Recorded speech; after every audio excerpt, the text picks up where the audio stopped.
I'd like to call to order the January 8th meeting of the Clive City Council. Would the clerk please call roll? Mayor Edwards. Here. Council members Weaver. Here. Judkins. Here. Klein. Here. Hawker. Here. Gasparotto.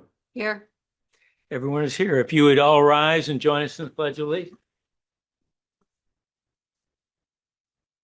I pledge allegiance to the flag of the United States of America and to the republic for which it stands, one nation, under God, indivisible, with liberty and justice for all.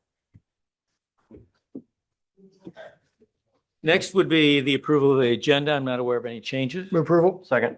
Motion and second to approve the agenda. Further discussion? Seeing none. All those in favor say aye. Aye. Opposed, nay. The agenda is approved. Next up, we have citizens presentation. This provides anyone with the opportunity to address the council on an item that is not on the agenda. And if there is someone, if you would come to the podium and identify yourself. In the meantime, Pete will check and see if there's anyone online For who those, wishes to do so. for those online, you can get our attention in the council chamber by using the raise hand function on your Zoom screen. At the bottom, you'll see a little heart that says react. If you press that button, one of your options will be to choose raise hand. Your Honor, I do not see hands going up. Very good. Oh, excuse me. Well, before you get started, I'll just remind everyone here that we follow the principles of character counts, endeavoring at all times to promote and model the principles of trustworthiness, respect, responsibility, fairness, caring, and citizenship. In everything we do, we expect everyone to participate to follow those principles. If you could identify yourself, please. Yeah, Mayor and Council Greg Jameson, property owner 17932 Townsend Drive. You are discussing tonight the Parkway Street tree maintenance plan. I have a few comments on that. I'm not sure if you're going to have an open discussion later on, so I just want to do that now while there is this open window. I really like what staff has proposed, particularly with option 3. It looks like right now you're running about a 3% dead tree ratio instead of the 1% initially assumed right now. And I think having a city policy and procedure just to really manage that much better than what individual property owners will be the best successful for the street trees as I build my house on the lot, and this directly impacts me. My only, pause on it is that there's been a number of identified missing trees, and I'd like to better understand what those missing trees are. With the 80 trees that have been identified, if the property owners have not put that in, I think they should have to put that in as part of this rather than the city absorbing all those costs, much like I have to for my lot. So that's all my comments for that process here tonight, and thank you. Thank you. Is there anyone else to address the council on a matter that is not on the agenda? Seeing none, we will move to the oath of office for our new council members.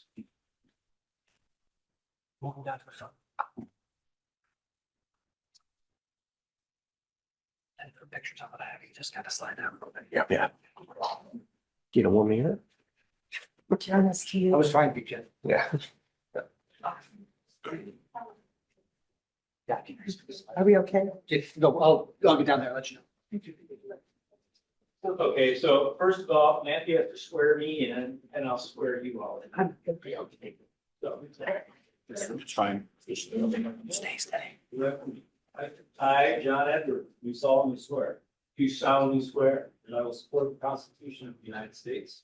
That I will support the Constitution of the United States and the Constitution of the State of Iowa. And the Constitution of the State of Iowa. That I will faithfully and impartially. That I will faithfully and impartially, to the best of my ability. To the best of my ability. Discharge all of the duties of the office of mayor. Discharge all the duties of the office of mayor in the city of Clive, as now or hereafter required by law. In the city of Clive, as now or hereafter required by sufficient.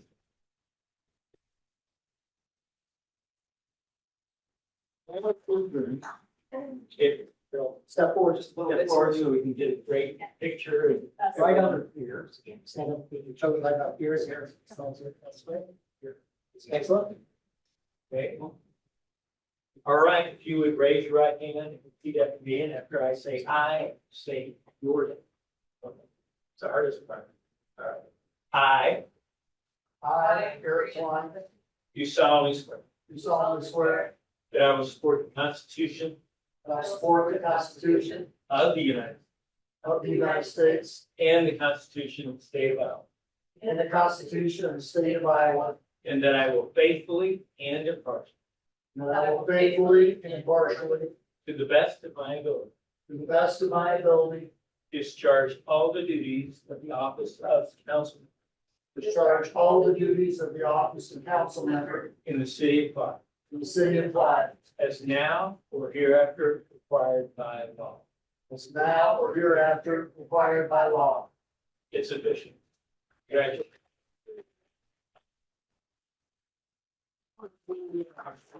Family photo. Councilman Pike, check out your Sure, let's go ahead.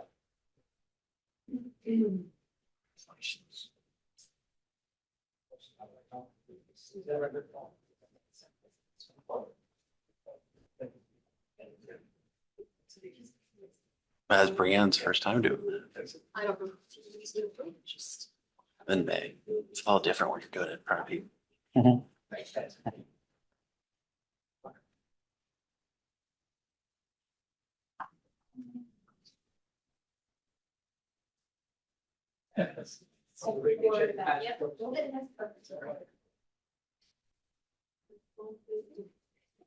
Never gets.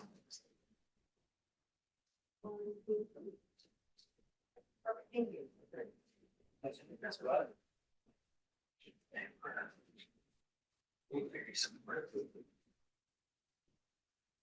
Oh, sure.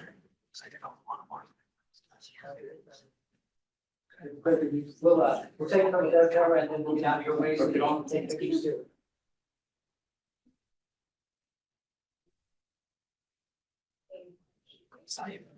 Actually, something I appreciate it. It's just- it has to be really bad if I heard anything. Said I'll find out tonight. I figured you had enough going on. Okay, thank you. I think there's people back here that want to take pictures too, so. Paparazzi follow you all.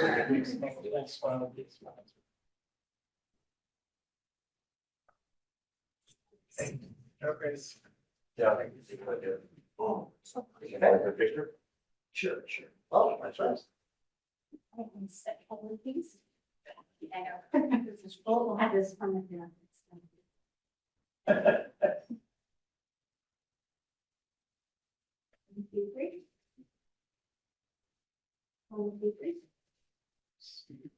I'll get with you. Oh, wait.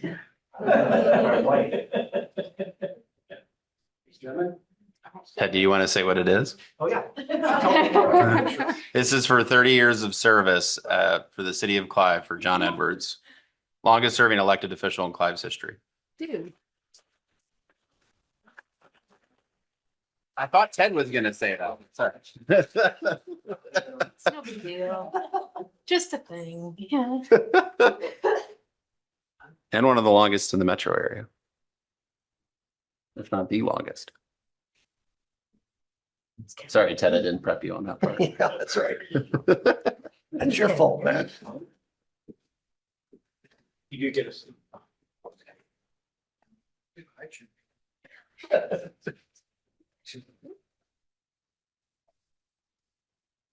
Well, thank you all for being here for that. That's a really fun time for us. All right, next we have a presentation from Every Step.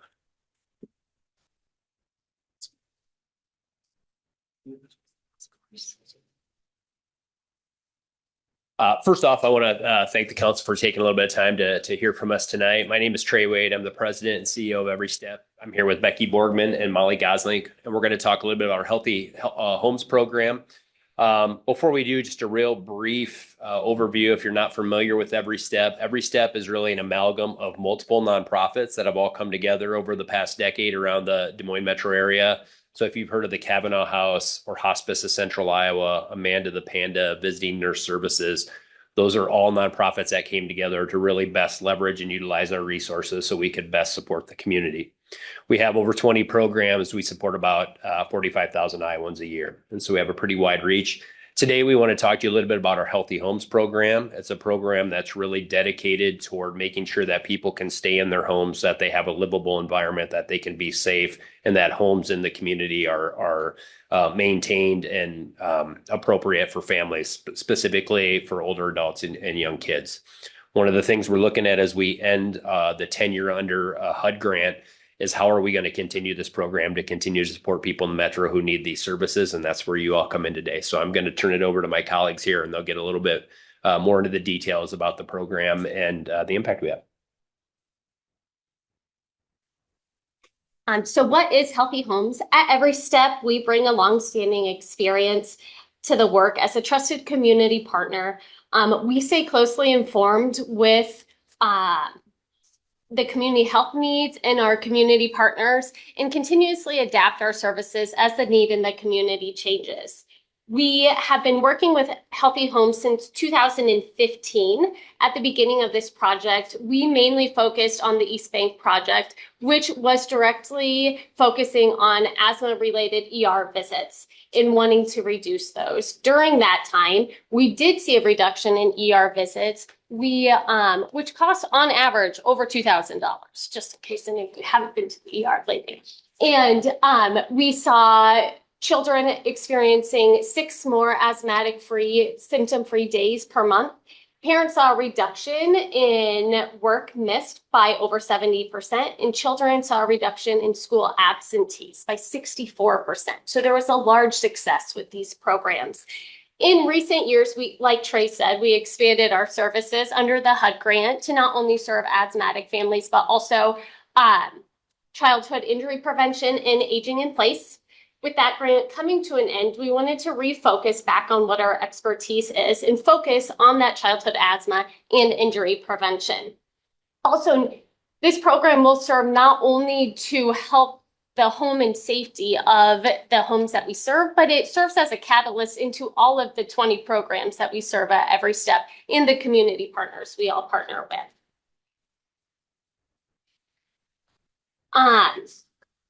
Polk County is the largest populated county in the state, alongside Dallas County, which is the fastest growing county. In the past year, 426 children went to the ER in Polk County because of an asthma-related concern. While asthma cannot be cured by medical treatment and providing education on environmental resources, you can greatly reduce the asthmatic ER visits. So that is what we want to focus on. Research shows that children living in homes before 1990 have an increased risk of these asthma and allergens due to poor air quality, poor ventilation, and increased exposure to pests like mice and cockroaches. Alongside asthma, we want to focus on childhood injury prevention. One of the most common causes of childhood injury in the home are falls. 8,000 children are seen per day in the US in an ER due to a fall in the home. This is something that I thought was really interesting. I was telling Molly as I was looking at some of this data, because this knowledge isn't just well known, right? You have to be taught, and that education doesn't come based on income or education level. I, as a nurse, didn't even know some of the childhood safety features I needed to do to my home without someone telling me before I was in public health. We also would educate on those. We would educate on things like motor vehicle accidents. 46% of car seats are installed incorrectly. So these case managers could be trained on car seat installation and education. We would use our partnerships with like poison control and hand out medication locks and education on how to store products inside your home. Bicycle accidents by partnering with local law enforcement to distribute helmets. And SIDS is the other leading cause of infant death outside of premature birth and birth defects. So if we could assess where a child is sleeping, and if they did not have a safe sleep environment, we would be able to connect them to Every Step Stork's Nest and provide them with a safe sleep environment. Another initiative we would like to do with this program is there's one childhood safety advocate in the entire service area. We would like our program manager to become another childhood safety expert and be able to take that education out into the community at places like your local library and educate parents on what that childhood safety features look like. Right. I'm Molly Goslink, Vice President of Community Health at Every Step, and I get to work alongside Becky and her team on this program. And Healthy Homes has been around we've been doing this for about 10 years. And what we've learned is that the environmental changes matter a lot. We can reduce injury, we can reduce asthma-related ER visits through some pretty simple and effective measures that are actually fairly inexpensive to complete. So top bullet there says accessible education opportunities. With the Healthy Homes program, we recognize that asthma and childhood injury are across all economic levels. So this program would be available, the education and the assessment portion would be available to anybody living in Polk, or if Clive runs into Dallas County, so City of Clive, we would be able to provide services to folks living in that area. What it would look like is a referral would come in from a doctor, from a school, from an ER, from Clive Community Services, saying, hey, this family has recurrent XYZ related symptoms. Could you go in and give them a hand? And we definitely would go out to the home. We would do an assessment of the home, looking for, if it's an injury referral, we'd look for safety issues within the home. And if it were asthma related, we would start looking at things like air quality, carpeting in the home, those types of things. So that's what the assessment would look like. And everybody would get that assessment visit and education visit. We do education around cleaning. They'd also get a cleaning kit. And then income dependent, there is a portion of it that we would like to scale off of the Medicaid income limits. So we would use those income limits, those folks who are in need of supplies for things like a HEPA vacuum, that would become included if they met the income qualification. So we would do that for those folks as well. And with that, we would also, like Becky mentioned, offer lots of education to the community around health and safety, and as well as childhood injury prevention. So that is what the future of Healthy Homes looks like, and what we are hoping to provide based on what we've learned over the past decade and how we can reduce poor outcomes. So comprehensively, we are supporting cities and economic growth within the cities because we're keeping people at work. We're reducing those ER visits, which is reducing people needing to call off sick from work, keeping them in their jobs, which keeps their paycheck coming in, which keeps them in their homes, which they want to stay in their homes. They don't want to miss rent or anything like that. Those are things Becky and I work on every day with families. And so by doing this comprehensively and looking at the ecological model around their home environment, we can really bring families up to a place where they're thriving. And we've seen it happen, and we would really love to continue this work. And thanks.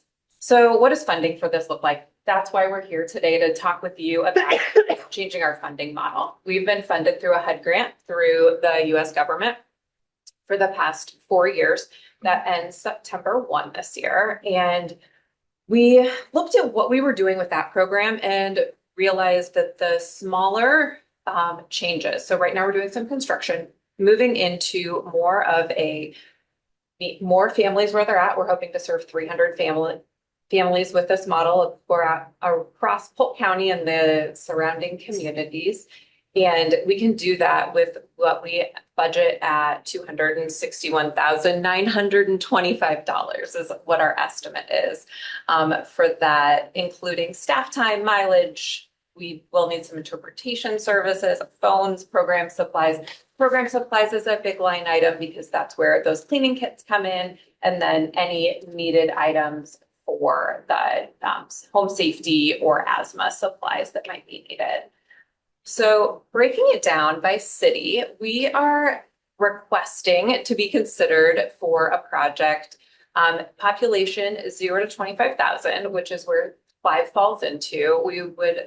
We're requesting $10,000 to consider being part of, for you to consider being part of this project with us. We're really excited about it and excited to continue this work. We have meetings with other city councils coming up as well. We're excited to bring cities together. We've never, as an Every Step team, we've never approached cities before. So this is exciting and new for us. And we think it's a unique way to build community across Polk County. So That is everything I have and our team has today. Like Trey mentioned, we have some packets with Healthy Homes info and every step in general in home care, hospice, maternal child health services. So any questions? Ted? I have a question. So have you guys met with any, like the Realtor Association? Or have you thought about that? We have not. Okay. And we, so a piece of the puzzle is private philanthropy too. So we would welcome that. Absolutely. Right. Because I've served on the board at the Realtor Association here. First of all, I don't think this is anything most realtors know about. Certainly, I'm a realtor. I didn't know anything about this before this meeting. And I could see this as being a positive service for someone moving into a new home, right? With children or even elderly that have issues like this. And so educating, I think the realtor community would be a positive for you all. The other thing is that the board does provide grants that are housing related. And they do that every year. And they're always looking for worthy causes that they can, that's again, tangential in some way to housing. And I think that you should at least approach that group and see if that's a possibility. Thank So, you. yeah. Appreciate it. Eric? Yeah, thanks so much for coming tonight. It was great to learn more about Every Step and Healthy Homes, the things you're involved with. I think it's a great cause. A couple of things just to build with Ted on. I have two questions. One is looking at public-private partnerships. So, when you're looking at doing a fundraising, whether it's the Realtor Association, there's a broad variety of grants out there that are looking that you could work with on this. I would encourage you to do that. There's also a number of different types of private industry that would be glad to, or certainly interested in donating as well. So when you're out, looking at fundraising for your organization, I would certainly consider looking at public-private partnerships to engage with that as well. I think you could raise a significant amount of money with that. The second is, do you have a breakdown of how many Clive families that you assist? Currently, Mhm. Trey, do you happen to know off the top of your head any of that information across our organization? I'm sorry, I don't. I can certainly email it to you though. If you would, email that to our city manager, Matt McQuillan. He could share the rest of us. I'm interested to know how many families in Clive that you're supporting with that.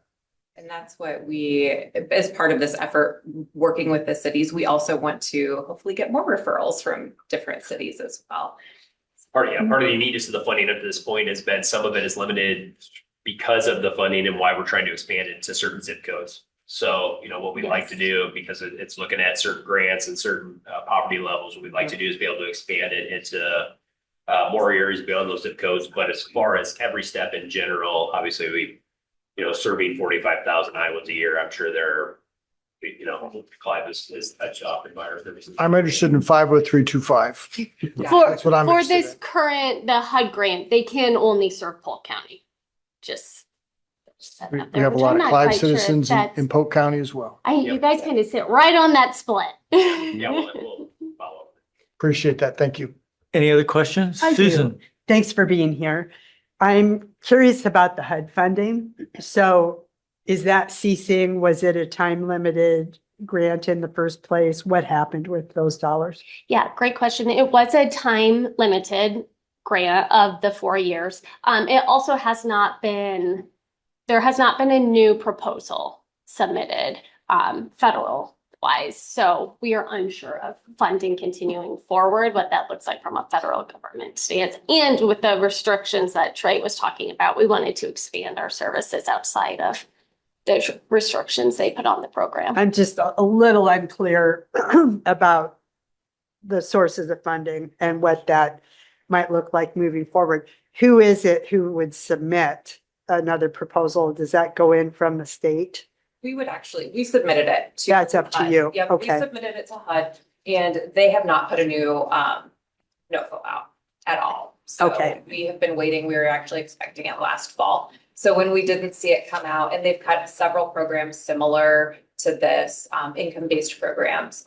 And we knew that a piece of the work was really, really important. And so we decided to go with what we knew, what we had data behind, and start talking to our community. there's been a lot of uncertainty around our federal grants across all our programs. And one of the things that we normally would have seen is communication coming out saying we are going to renew this grant. There will be an opportunity to seek out the money to continue the services.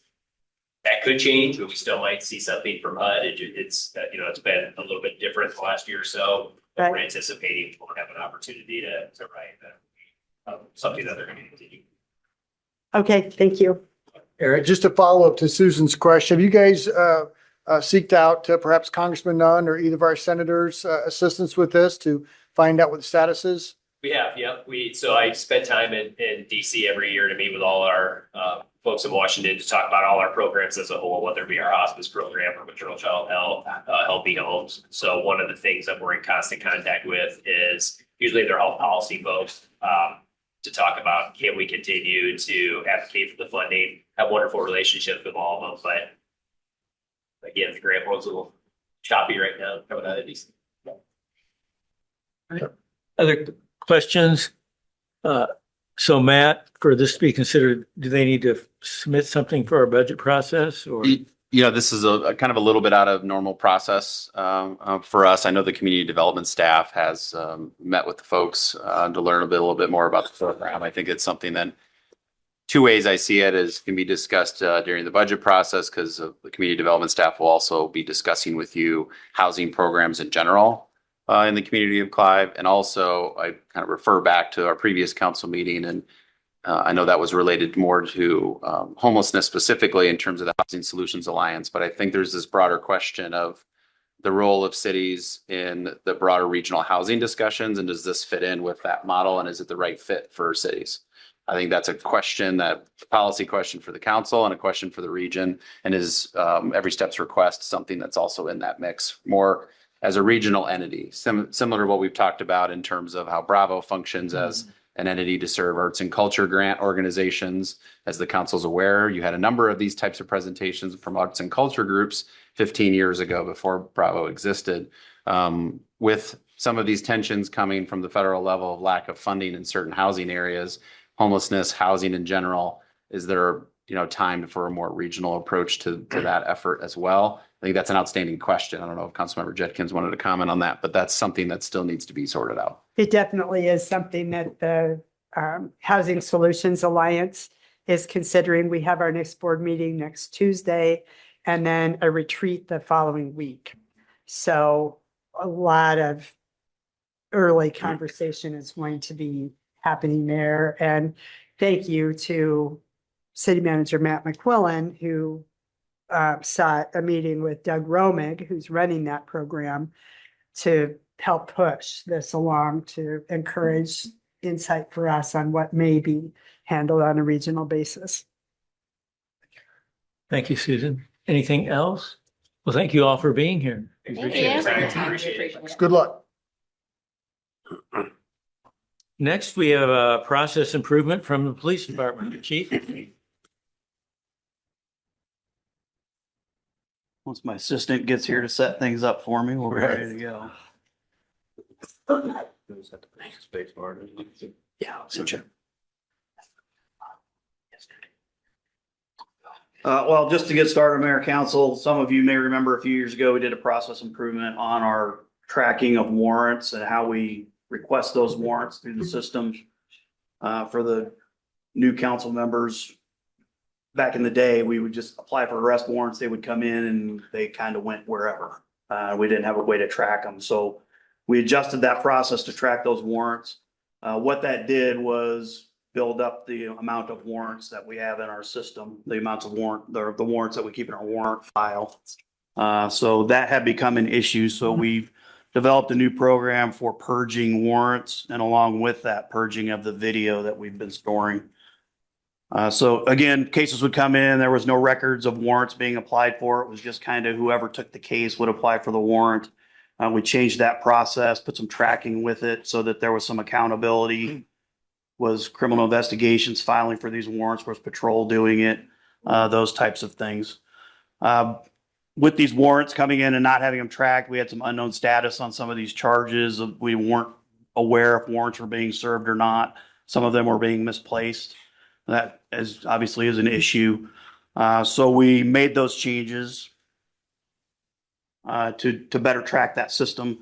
And it's gotten us to where we are now. A couple of unintended consequences that came with that, the increased number of warrants in the system. We didn't plan for a mechanism or a way to track who was serving what warrants.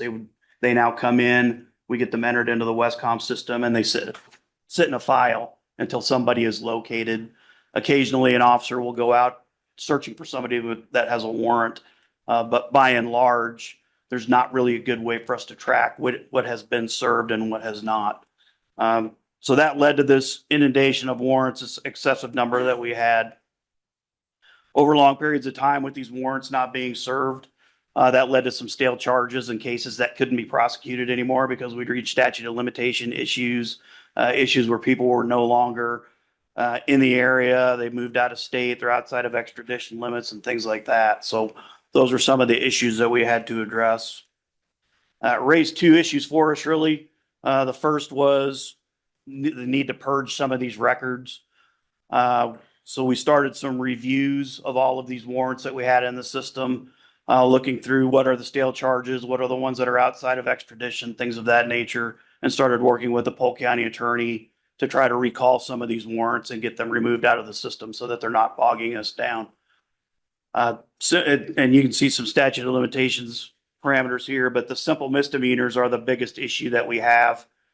We would have a theft charge on somebody from out of state with a bordering county pickup on a warrant, and we're never going to see that person again. Those are the types of charges that we're sitting for 10 or 12 or 15 years in our system and never being served, just because we never came across these people again.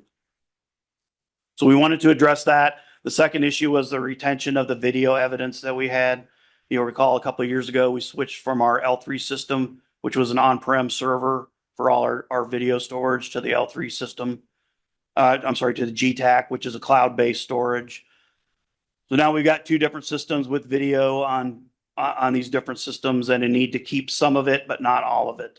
So by going through and doing this warrant purge, we were able to identify cases that we could still prosecute. We were able to identify video that would be associated with those, and then download that video off of the L3 server so that we would have it if an arrest did occur. So by doing that, developing this new process, we did a couple of things. Being able to work a little bit better within the police department between records and criminal investigations and patrol so that we can serve the warrants in a timely manner. But we also were able to get the video and capture that video that we needed to keep for those prosecutions. The other thing it did was get the county attorney involved and get Westcom involved so that we could recall the warrants that we didn't need, and also get those removed out of the system, the NCIC system. So it did an improve our process, and we think it did. It cleared the system of these unprosecutable cases, gave us a more accurate review in a more timely manner. We're doing this on a yearly basis now, going through and doing these reviews. We're able to reduce the storage of paper records. In a paperless world, we still maintain plenty of paper copies of everything.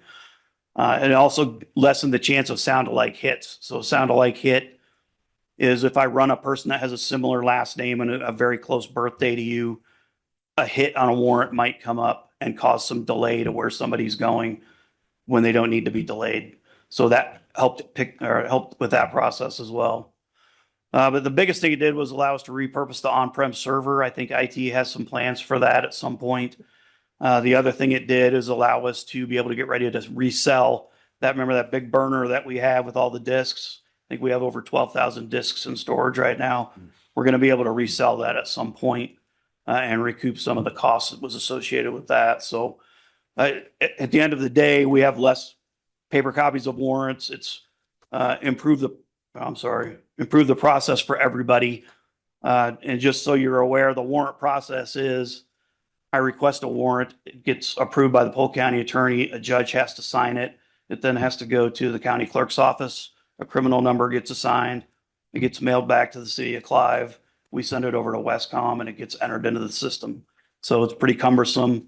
This was a way for us to speed that up and clear the files out a little bit. So with that, I know it was brief, but we got a long agenda tonight. So I wanted to keep it as brief as I could, but I'd take any questions that you have. Any questions for the chief? Eric? Mark, you know, I'm a big, huge process improvement guy, so congratulations to you and staff for looking for ways to really refine what you're doing and utilize technology, cloud and things of that nature, and really moving the department forward. So congratulations to you and your staff for executing this very good plan. Thank you. Well, thank to you, the council. That GTAC system is working really well for us. So I just have a comment, and that is, this has to be helpful for getting questions from family members or others wondering about the status of something. So great job identifying it as something that needed to be improved. Yep. Thank you. Is there any way to digitize those, all those discs? That the next I'm process? sure improvement? there is a way. I'm right here and that's up here. Right. Yeah, the cost to do that, I don't know what that would be. Most of the discs that we still have, we don't need anymore. A lot of those cases have, run through the system, and it's just as we finalize those cases and we get through the court system, we're destroying a lot of that. So I look forward to seeing that process improvement next year. That'll be yeah, great. well, we got something in store for you. Anything else? If not, congratulations. Thank you. Next up, we have consent. Move approval. Second. Motion is second on the consent items. Further discussion? Seeing none, will the council please vote? And will the clerk please post that vote?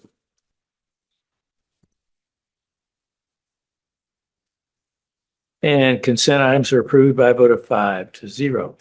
Next, we'll move to the action items. The first is public hearing on the capital improvement plan. Did we publish the appropriate public notice? Yes, Your Honor, it's published in the Des Moines Register on December 22nd, 2025.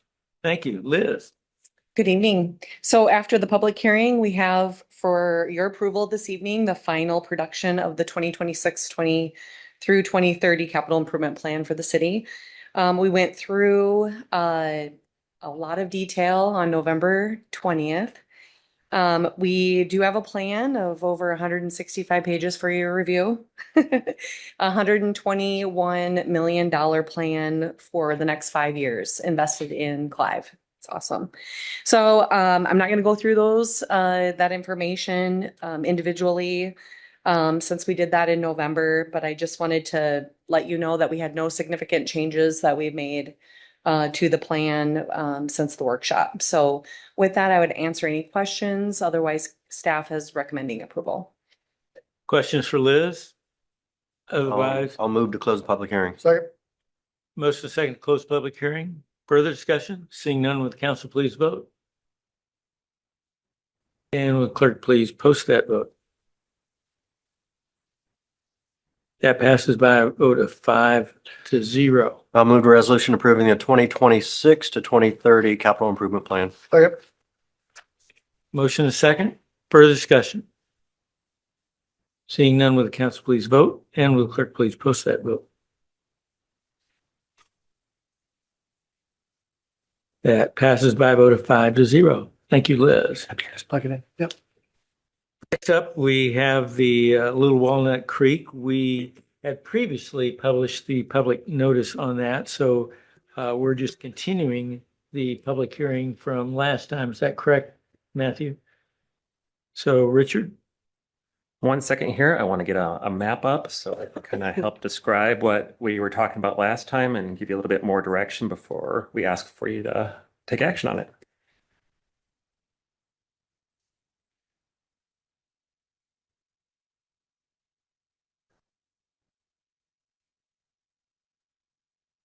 The Word doc is coming. Just waiting for it to open up. Okay, it's open.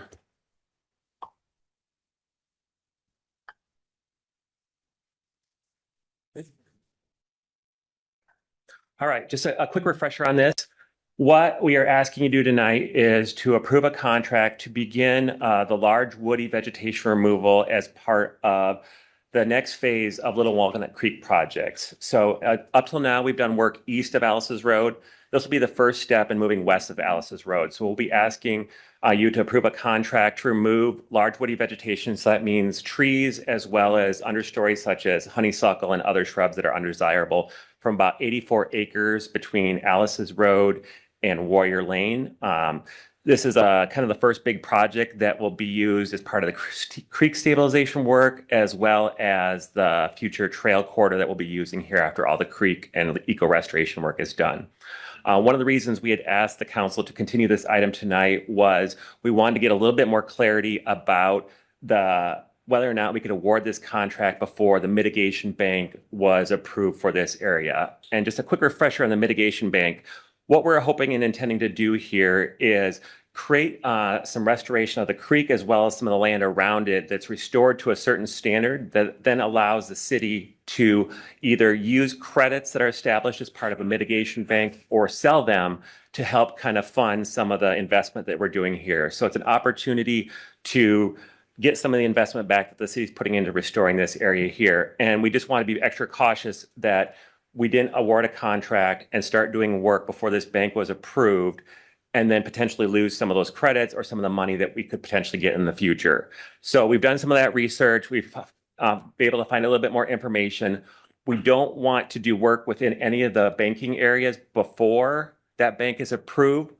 But this project has two phases. And the way we were asking to do it was work in the bank area first and then the non-bank area second.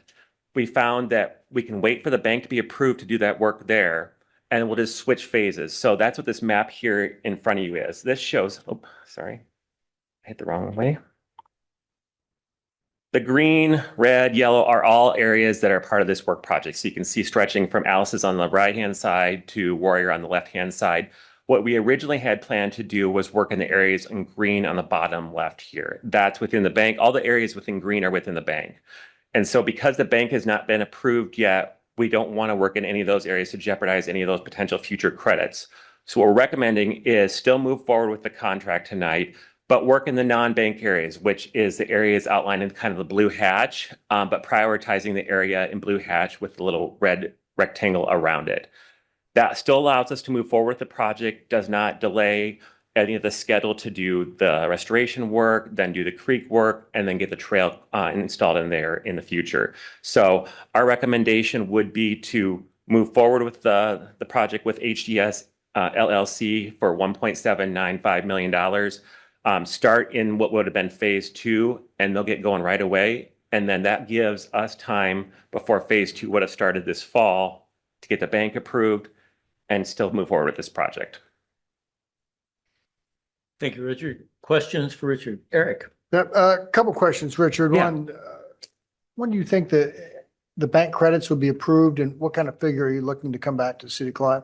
That's a question that's probably best for Jeff. I know Ray has done a lot of work working with them. We expect probably sometime May-ish, I think, is probably the most reasonable timeframe. Obviously, we're working with entities that were outside our control. We'd like to say sooner, but definitely we think May is probably the most reasonable timeframe for that. Ultimately, the credits are based on the market and how much credits are out there and how much people are paying for them at the time. So it's kind of this investment that we don't have to sell them right away. We can hold on to them to see how the market's doing on some of those things. And maybe Jeff, you could, I don't know if you know the total dollar amount, or maybe Ray does. 3.7 million. 3.7, I think, 3.7 million, 3.6, somewhere in that area. It's a phased-in approach. Once the mitigation bank is established, you have a certain percentage that you have available, and that goes year by year before it's fully available. It's something we'd evaluate too, depending on what Richard indicated the market value was.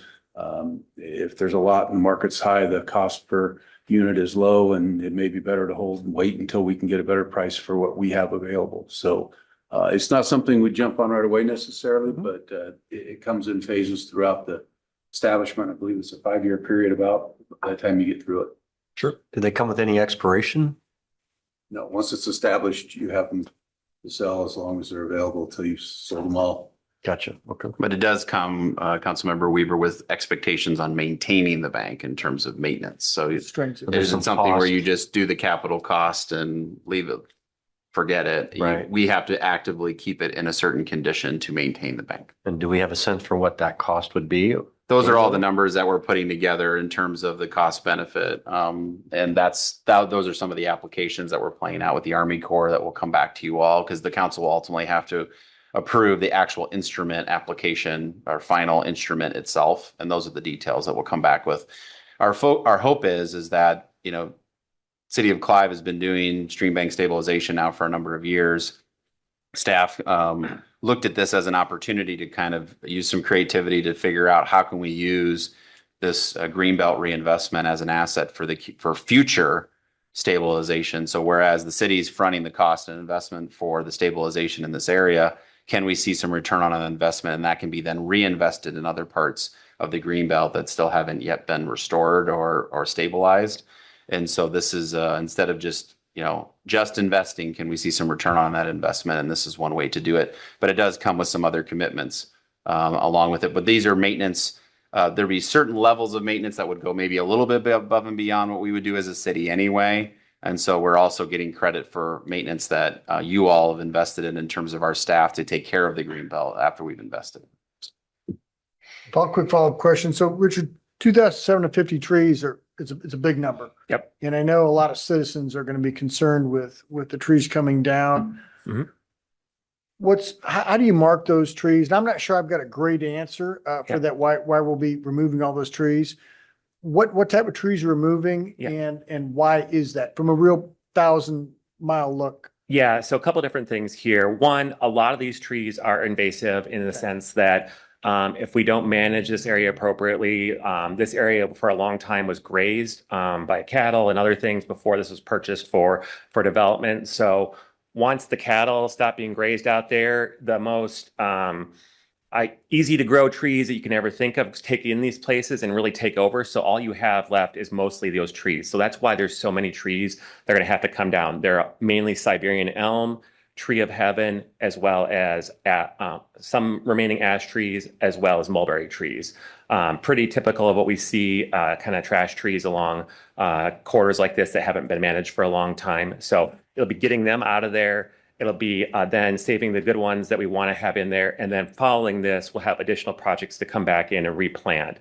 You're 100% right. It'd be a big change out there. And so one of the things we've been doing behind the scenes is kind of getting prepared for that. Should the council approve this contract tonight, we've been working with Pete and Molly to put together postcards, a project website to get that out the door tomorrow morning, first thing, so we can have a public meeting that we'll host here on January 21st from 6 to 7. It'll be also in person and virtual, so people can do that. So over 150 postcards will go out tomorrow should this contract be approved. Also, as part of that, we're doing a website that goes into a lot more detail because people want to say what's going on behind my house.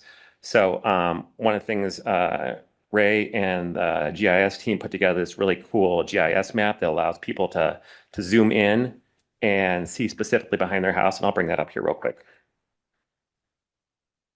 But hoping to start that kind of dialogue with them so that we can really do like a lot of that case management. We're going to get a lot of questions. What's going on behind my house? What's it going to look like? What's it going to look like afterwards? What can I expect? And so what we've done is put together this map that shows the entire area. The pink trees are the trees that are coming out. The green trees are what we want to call really important trees that we're going to do protection around. There's a lot more trees in this that aren't marked that are staying. So this is just the trees we're protecting as well as the trees that are being moved. There's additional trees in between here, and that's part of what we'll do when we start to talk to people. But you can see, you can zoom in. So if I say my house is here, I can start to say, all right, what trees are we removing behind my house? So you can get a better feel for that. And we can really try to address people's questions as they come up on a very individual basis. But we fully expect, I know, between all of us, between Pete and Molly, myself, Jeff T. and Ray, we'll get a lot of questions out there, and we'll probably spend quite a bit of time just working with the public on what to expect and what's going to happen out there. Sounds like you've got a good solid comms plan to communicate what our strategy is and have a public hearing, which I think is a public forum, which is important to answer questions of citizens. I saw that you're using some of these trees for stream stabilization. Would that be similar to what we've done in Indian Hills project? And I think that'd be a good thing to communicate how we're utilizing this for erosion control, and we're actually giving that back in there. So yeah, no, absolutely. We're saving as many of these trees as we absolutely can. So we have, I think it's 12 or 13 different sites that we're actually going to ask the contractor to cut these trees down, save parts that are important. So there's some where a 10 or 12 foot chunk of log in this diameter is important. There's some where we need a little bit of the root wad plus some tree trunk. There's other areas where we need branches from this or the honeysuckle shrubs. So a big part of this project and that component is actually cutting all that down and getting them to the spots that we need them for the future stream construction. So a big part of that is the complexity here is getting all that down and getting it to the right spot and in the piles and sizes that we need to help that. So a big part of this project. Other questions or comments? Otherwise, what we're looking. Move to close public hearing. Second. Motion second to close the public hearing. Before we do, is there anyone in the chambers to address us on this issue? If so, please come forward. Otherwise, hearing none and seeing no one come forward, would the council please vote? And will the clerk please post that vote? And the public hearing is closed by a vote of 5-0. The next items that we need to consider first is a motion to consider previously tabled items. These were tabled at the last meeting, so I need a motion to bring them off the table. Move to bring the motion back on the table. Second. Motion second to bring these tabled items back. Further discussion on that? If not, would the council please vote, and will the clerk please post that vote?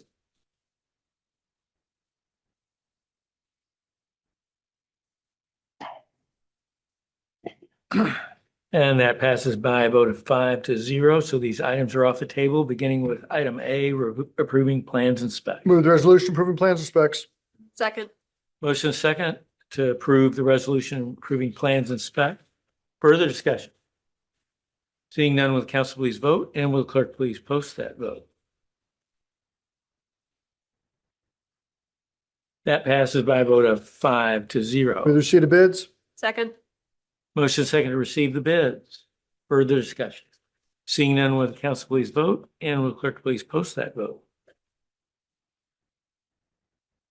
That passes by a vote of 5-0. Move the resolution award the contract to AGS LLC for $1,795,497.25. Second. Motion is second on the resolution. Further discussion? Seeing none, will the council please vote, and will the clerk please post that vote?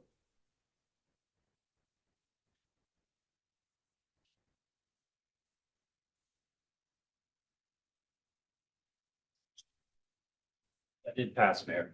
Thank you. That passed by 5-0. Thank you for confirming. Next up, we have our public pond management policy. Richard. Thank you. So tonight we're asking you to consider approving the public pond management policy. This was the item that we discussed at one of our previous city council meetings. What we've done is adopted the changes that the council had asked us to add in there. Key things being getting it formatted into the city's kind of standard policy format, adding information about estimated costs to maintain the ponds every year. So we added some of that in there. Talk about the use of mechanical circulation as well as some of the recommendations we got from the DNR on when and most of the time not to use mechanical circulation. Talk about sedimentation. I know that was something that was brought up by Councilwoman Judkins about making sure we address that because that's an issue that we do need to address with our ponds over time. And then finally, talk about some of the specific percentages of what type of vegetation we want to see on the water. How much is acceptable to have the surface covered with vegetation on a pond? So I believe we tried to capture everything from that dialogue, but if there's additional comments or things that we might have missed, be happy to amend that and bring it back. Questions or comments for Richard? Ted? Well, first of all, we've come a long way We on have. this, and I appreciate all the hard work that you've done on this and staff has done. I think it will really be helpful Mhm. in the future with dealing with residents on these types of issues. Just a couple questions. Yeah. In the water vegetation piece of it, the goal was 10 to 30%. Yeah. Where did those numbers come from? So I was working with the DNR on how much they felt we should have vegetation covering the water because it's kind of that tight balance. A lot of those things we talked about with the residents. We don't want ponds to be entirely vegetation free because if we don't have any vegetation on the surface of the water, then it's not a very good environment to have fishing. So what's the balance between having a good fishing environment and a pond that looks good? And their recommendation is typically should be between 10 and 30%. Okay. 30% seems a little high to me. Yeah. I mean, that's almost a third of the pond. Yeah. I don't know. I don't know what we think about that, but when I read that, felt like that was a little high. Yeah. Certainly knowing some of the residents Mhm. that we've dealt with in the past on this issue. Yeah. I don't know that that would be acceptable. Mhm. Not that we can't change it. Yeah. I get if it's coming from the DNR, we can always justify it that way, but that just, And I would typically say that as staff is working on the ponds, especially what we've learned with the Shadow Creek pond, I think we probably err down closer to the 10 or 15%. yeah. Try to keep a little vegetation on the edges right there Right. where there's opportunities for the bass to hide Yep, and totally fine, eat the yeah. bluegills. So I think we would typically try to stay towards the lower end of that, just knowing the expectations of residents that live next to those ponds, Right. but also knowing too that we're seeing how people use those ponds. They want to get access down there. So I think we probably typically tend to shoot for the lower end of that. Okay. But certainly we're I open mean, to something we can adjustments. always amend it later, I guess, Yeah. but it caused me a little bit of a pause. Yeah. In the Shadow Creek plan, it doesn't provide any real guidelines around mowing. It just talks about using fire and that we would do mowing, but it doesn't really provide any kind of benchmark for when we would do it or how often Yeah. we would do it. So should we not have a little more specificity specifically for Shadow Creek? Yeah.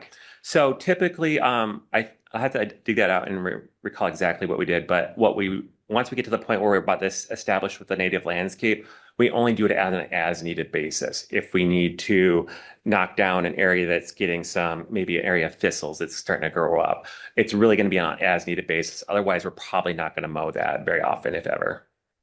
Okay, I guess as needed is very interpretive, right? And Yeah, it absolutely subjective, can be. You know, But yeah, we could certainly amend that if, maybe try to give a little bit more specificity on what targets we would hit before we mow. and I don't know what the right Yeah, amount is. I'll Mhm. leave that to you guys. I just, yeah, it feels like, again, dealing with the folks at Shadow Creek, yeah, if we had it in the policy, well, this is what we've Yeah. set as a council. I think that's more defendable than something that's just we'll Yeah. mow as needed. I don't maybe know. we could, since that's an appendix, maybe what we can do is we can work to maybe put a little bit more specificity into that and just I update think that would be appendix. useful.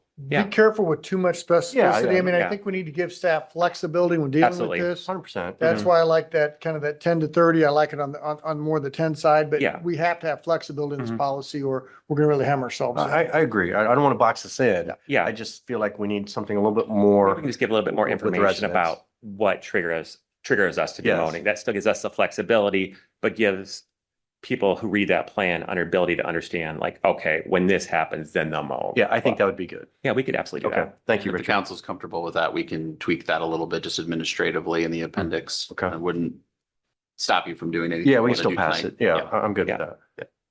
Thank Other- you. Thank you, Ted. Other questions, comments? We need a resolution. I'll move to resolution approving the public pond management policy. Second? Motion second.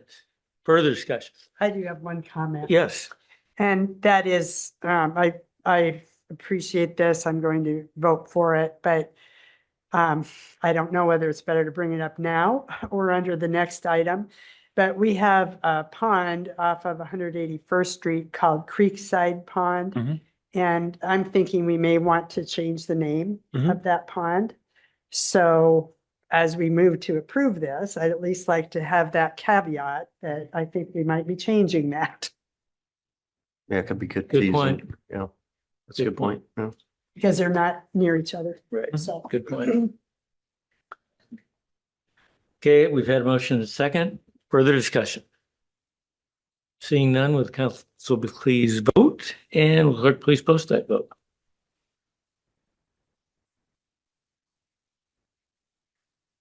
And that passes by a vote of 5-0. Now, special events naming. All right, thank you. I think this is my last item for the night, so I can sit down after this. This is a fun one, though. So, at your direction, I know we've all thought the special events building was a little bit of an odd name for a building that was for the community. And so, been kind of a fun process to brainstorm some potential names and then work with the public to come up with opportunity on what this new building can be called. So, that went out to a vote. I think we had 250 votes out there.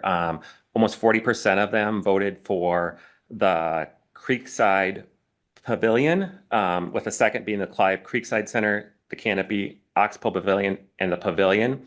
We had a discussion with the Parks Rec and Public Art Board on Monday night to see what they thought of that, if they were comfortable with the Creekside Pavilion. We had a nice discussion. It's like as Councilperson Judkins said, we have a Creekside Pond up there, up in the far northwest part of the community. There's actually, I didn't know this, but that shopping center over on 100 is also called Creekside. So we actually had a dialogue about that as well. And the board thought maybe it kind of went with some of the etymology of Clive, having things called Creekside.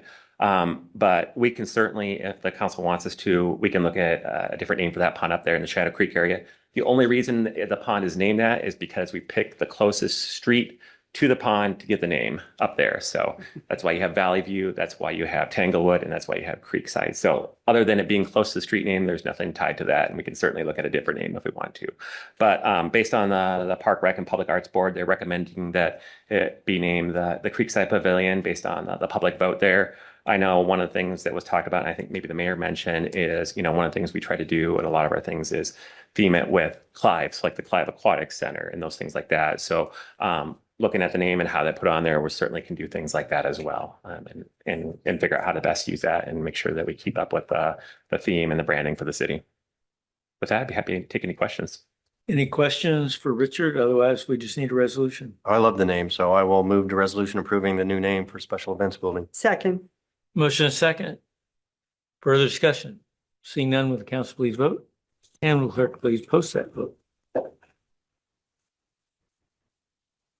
Thanks. And that passes by a vote of 5-0. Next up, we're going to have a discussion of the Parkway Street Tree Maintenance Plan. Mark.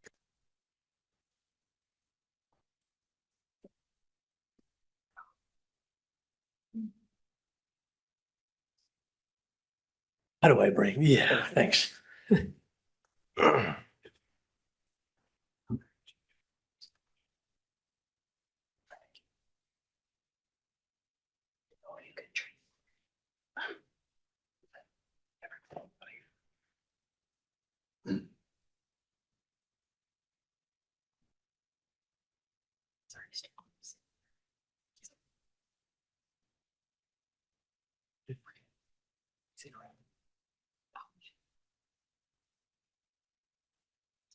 Thank you.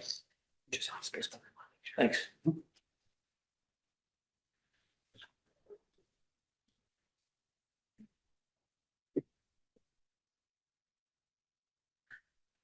Good evening, Mayor and Council. For our new council members, welcome. I'm Mark Mertens, Code Enforcement Officer under the Clive Community Development Department. Tonight, I'm discussing the City of Clive's current Parkway Street tree challenges. I'll outline the background, the options staff has evaluated, and where staff is seeking council guidance. I'm happy to answer any questions at any point or at the end of the presentation.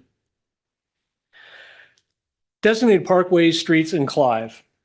These corridors were intentionally designed as parkway streets with street trees as a defining feature. Those parkways are Boston Parkway, Berkshire Parkway, Devonshire Parkway, and Westgate Parkway. These streets are designed differently than typical residential streets. They include shared use paths, decorative lighting, and regularly spaced street trees as a defining feature of the corridor. The key point here is that these parkways were planned as a system. The streets are not incidental landscaping. The street trees, sorry, are not incidental landscaping. They are a core design element. Parkway corridors are designed to evolve over time while maintaining a consistent look. The early stage corridors focus on tree establishment and spacing. Midlife stage corridors require routine pruning to maintain clearance, form, and consistency. Mature stage corridors rely on proactive maintenance to preserve the canopy health, safety, and the uniform parkway appearance. The city's goal is not perfection, and it's not to make every tree identical.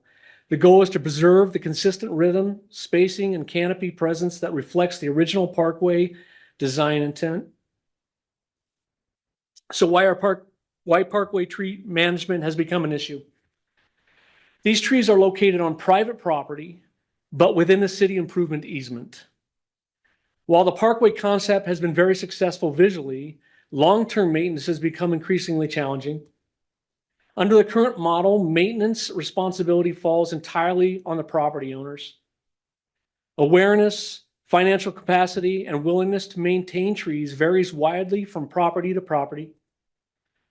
This has resulted in inconsistent maintenance across corridors, negatively impacting the intended parkway streetscape design.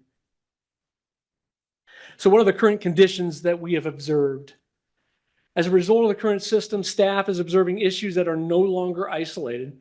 Staff estimates approximately 30 parkway overstory trees are currently dead or declining. Dead or declining trees adjacent to sidewalks, shared use paths, and streets present potential safety concerns related to falling limbs or a complete tree failure. Staff has also documented 75 other parkway overstory trees that are missing altogether. These gaps are becoming more visible and are affecting the overall character of the corridors. At the same time, enforcement demands are increasing and staff time is increasingly spent responding to complaints, coordinating with owners and contractors, and pursuing compliance, often with uneven results. So why is council action needed? At this point, staff believes that this has transitioned from a case-by-case maintenance issue to a system-wide management issue. Enforcement alone is not producing the consistent results, and deferred maintenance is increasing long-term costs, safety concerns, and the likelihood of further canopy loss. For those reasons, staff has developed 3 management options for the council to consider. All 3 options aim to restore the parkway corridors to their intended design state and provide a sustainable long-term maintenance approach. They differ primarily in who bears responsibility, how costs are managed, and how much staff administration effort is required. So under option 1, the enhanced property owner responsibility, property owners remain responsible for all maintenance, including trimming, removal, and replacement of parkway street trees. The city will increase inspections, notices, and enforcements to obtain better compliance. What are the pros of option 1? Results in the lowest direct financial impact to the city, allows property owners to retain a sense of involvement in the parkway street tree care. What are the cons? It relies heavily on owner compliance, increases staff enforcement time. It is expected to continue to produce uneven results across the parkways. Option 2 would be shared responsibility. The city and property owners share removal and replacement costs through an agreement or contract. The city would be responsible for inspections and routine maintenance. Excuse me.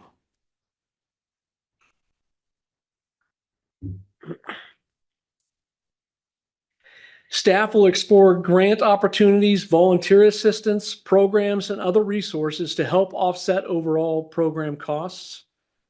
So what are the pros of option 2? It improves the overall tree health, canopy longevity, and equity across parkway properties. City coordination ensures consistent maintenance and efficient cost delivery, and allows property owners to maintain or to retain a sense of involvement in the parkway street tree care. Provides a balanced and sustainable approach to a long-term urban forest management. What are the cons? Introduces ongoing administrative complexity related to agreements, billing, reimbursements, and tracking participation. Option 3 would be a city-managed street tree program. Under this one, the city assumes full responsibility for parkway trees. This includes all inspections, trimming, removal, and replacement. Staff will explore grant opportunity, volunteer assistance programs, and other resources to help offset the overall program costs again. What are the pros? Provides the most consistent, equitable, and sustainable outcome. Simplifies administration efforts by limiting enforcement-related activities. Promotes long-term canopy growth and parkway uniformity. What are the cons? Potentially the highest impact to the city, financial impact to the city. So quickly, a brief discussion of the cost comparisons for each one. Under option one, the initial cost to restore the parkway to what it was intent. In option one, it would be entirely on the homeowners. It is estimated that it could be $95,000 plus the city enforcement fees that we would incur to bring the parkways back to the initial intent. Under the shared responsibility, the city's costs would be estimated about $41,000 plus city enforcement and administration costs. If we went with city managed option three, it would be roughly $43,500 city cost. I was informed recently that that number is on the very high estimate. We believe that we'll be able to get contractor prices much lower, agreements for trees much lower than that. So the ongoing annual cost for the city, if we went with option one, it'd be roughly $10,000, and that would be mostly my time and administration time with enforcement, inspections, communicating, sometimes arguing. I wouldn't say I argue. I would say maybe it's a little back and forth with homeowners. So it's about $10,000 for that yearly. If we went with option two with the shared responsibility, this would be about $22,500, and this would include maintenance and administrative costs. If we went with option three, the city managed program, the ongoing annual cost would be about $22,000. And once again, that is on the very high side. And this number will gradually decrease as our parkways mature properly. Maintenance as they grow older, and if they're trimmed properly at the younger stages or the immature stages, they will grow properly, and we will not have to have as much maintenance as they get Mark? older. Yes. Can you help me understand why there's minimal difference between option two and three if in option two, the homeowner is contributing 50%? Absolutely. Option two is based on contractor pricing for retail. So we would assume that a homeowner would want to maybe buy and purchase their own tree and have, let's say, Earl May or another company come plant that. So we went off of retail contractor pricing with that. Option three, we would be obviously doing our own resources. Parks and Rec would have their staff doing the work. We would have programs where we buy trees in lot, 100 at a time and so forth. So the prices would drastically be reduced if we went with option three when it comes to inventory and work. So thank you. Yep. Administrative operational impact. There is high enforcement when it comes to administration on option one, and there is low consistency. When we say that limb needs to be trimmed 8 feet above sidewalk, 8 feet is 8 feet. Well, some people 7.5 feet is good enough. Well, unfortunately, liability says no, 8 feet is 8 feet. So there's a lot of issues that we have to deal with one-on-one basis for every property owner, even when it comes to simple tree trimming, let alone educating them on how a tree needs to be pruned properly to be a street tree. In option two, it's moderate administrative fees because of the contracts we would have to have signed, but there would be improved consistency on our parkways. And option three, city managed, there'd be minimal admin. There would be no enforcement actions. There would be no notice of violations sent. And there would be very high consistency on our parkways. Staff recommendation. After evaluating all three options and following discussions with Parks and Recreation, staff recommends option three, the city managed parkway street tree plan. Parks and Recreation already has the equipment, the expertise, the operational capacity to manage these trees efficiently. This approach provides the most consistent, equitable, and sustainable outcome while preserving the original parkway design intent.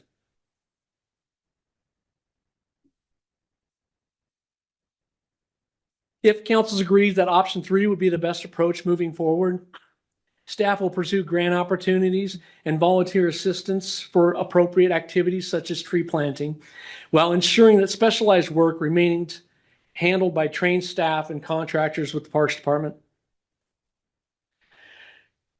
Council direction is requested. Tonight, staff is seeking the council guidance and recommendation on the preferred parkway management plan. Thank you for your time, and I would be happy to answer any questions that you have. Questions for Mark? Yes. I agree. I think that makes sense based on the costs that you've identified. I'm keeping in mind what we heard earlier tonight too. These parkways are definitely an asset for the city. And so having them done right is important. I think having them done at the same time is valuable moving forward. But I'm curious, I do think there's the opportunity for teaching people about the value of those trees and really throughout the community. So I'm wondering if you would be open to providing a class for people who are interested in the city. I'd be interested in coming to it. Yes, that's a very good idea. I will tell you, there will be plenty of education because these trees are still on private property. They're in a city improvement easement. So we would still have a lot of communication, a lot of education. And then, as you know, properties sell yearly, monthly. So that education will be continual. Thank goodness. Yeah. I think we have an opportunity. We've been doing the tree program for a couple of years, and I wonder sometimes if people know how to take care of those Right. trees. So I Probably think not. it could really benefit the Right. community as a whole to.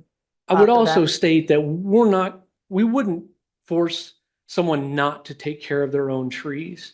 That would be open. If there are property owners that would rather hire contractors, things like that, with our education and our guidance, that would be allowed. You know, if they want to plant a tree, as long as it's a tree that was approved. That's another problem we have, is a lot of these trees are just cut down. And to answer this gentleman's question, many of these trees were paid for by the property owner and were installed at one time by the property owner, and they just died over time or they were cut down. And that's where most of those gaps are, and they just didn't desire to replant. Some of them did desire to replant, and unfortunately they plant the wrong trees that aren't designed for parkways, or they don't do well in our environment. I would say that moving forward, any of the new homes built on the parkways, Westgate and so forth, and even Devonshire is going to be growing. I can't say this for certain, but I would say that the homeowners are still going to be responsible to get those trees planted initially.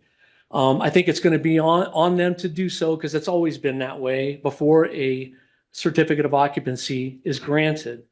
So I don't think that that's going to be an issue that we'll be taking over all the new plantings for new homes. But we will be making sure that the right tree is planted. And if a tree is removed, we'll be on top of that. If it's the wrong tree, we'll have the right to be able to remove that and put the right tree back in. But yeah, there'll be a lot of education. And I like your idea about offering a class because I think that's important. I think the more homeowners can do to help us, the better it'll be for the city in general. Eric? Yeah, Mark, and I would agree that option 3 is the most efficient and way to handle this as far from a consistent basis, utilize the knowledge that we have. The struggle that I have is that, this is private property and, I think the citizens need to have some kind of skin in the game, right? There's got to be some type of, if the city does everything for everybody, then there's no skin in the game. What's to allow that the trees just don't die again? So from my perspective, it's like when we do an assessment for a road, because there's benefit there to those people, but there's also a pain for that. So I'm not a huge believer in having government solve all of individuals' problems. Is there a way to have people have some skin in the game and have some expectations of maintenance from the homeowners? They're getting a brand new tree put in. So I've got some questions on that. It is beautiful on the parkways. I certainly understand that. However, I can promise you that not everyone in Clive is going to go down these Berkshire Parkway or Boston Parkways. So from the rest of the citizens, what value are they getting, right? If you don't live on that street or travel that street, they're paying for that, and yet they're not getting a value back. So I wrestle with that on how to get some kind of again, a public-private partnership on that. I'm sure there's grant opportunities as well. And I think education's a part of that. But, how do we get some skin in the game? This is not a cheap programming. And we don't want the city to come in and fix everybody's problems. So how do we get some individual responsibility and some skin in the game from these individuals that are getting a nice tree planted in their yard and also the maintenance of that? Absolutely. What I would say is currently this program would also probably be used for right-of-way trees. We have a lot of right-of-way trees still, and we're planting more on Clark Street. The difference is those are right-of-way trees and these are easement trees. Right. The reason the easement was put in place is for that reason. The city is required by state law, if a dead tree is in the right-of-way, the city is required to remove that tree, not required to replant it, but it's required to remove it. So I think some of the issue is let's get an easement in place. Let's give the property owner the ability and flexibility to do some of the things they want to do. The problem I've seen over the years that I've been here is when we sent notices to every single Parkway home, asking them that the city, because Public Works would go through once in a while and do some fall or spring maintenance so that it doesn't damage their vehicles. We sent notice to all those property owners and asked them if they would like to do their own trimming or hire it out, please contact us. I think we had 4 or 5 only contact us. So that tells me, for the most part, they would rather have the city take care of that. Sure. Now, with all due respect, I agree with you that not every homeowner, every property owner will benefit from a parkway tree. But I would say that I look at it, this is just my opinion, and I think parks and things, it is just like an infrastructure. It is like a city utility, if you ask me, when it comes to our parkways. They're welcoming, like 86th Street, the work that we're doing there. This is Clive. Wow, look how great this is. And that's kind of the way I look at it. But going back to what you said, we're always going to allow them to have a skin in the game if they want it. But I think your question is, do we not even give them that option, right? We make an agreement with them where we're splitting some responsibility. So yeah, And I don't know how we do that, if we do it at all. And I certainly understand the importance of it. Look, I'm a big tree guy too, and I take advantage of the tree program and encourage other ones as well. Typically when you give people something, are we going to be out there, pruning this on a regular basis? Where's the personal responsibility of the homeowner to deal with this? That's what I wrestle with this, Yeah, and the hard part about when I emphasize private property, it is within that easement, and that city improvement easement has a legal document that requires them to maintain them. It requires them to replant them. It requires them to remove them. But they're not doing it. Right. They don't And plus, know. They don't I'm know. not, They're not, I will tell you that forcing someone to remove that dead tree and also then replant one and pay for it Costlier on for their us own to property, do it. having the city tell them to do so has been a struggle. Yeah. And I understand. It's just easier for us to do it, and less expensive as well. I certainly get that. Councilman Klein, to your point, I think council's aware of this. The last tree sale that we executed, much smaller in scale than what Mark's describing here, we sold 50 trees in less than 2 days. Now, those are people who were already interested in planting, which may not be everybody who's on one of the Parkway homes. But it's unusual to see that kind of just massive uptake, especially for such a young program. And that one does include a cost share.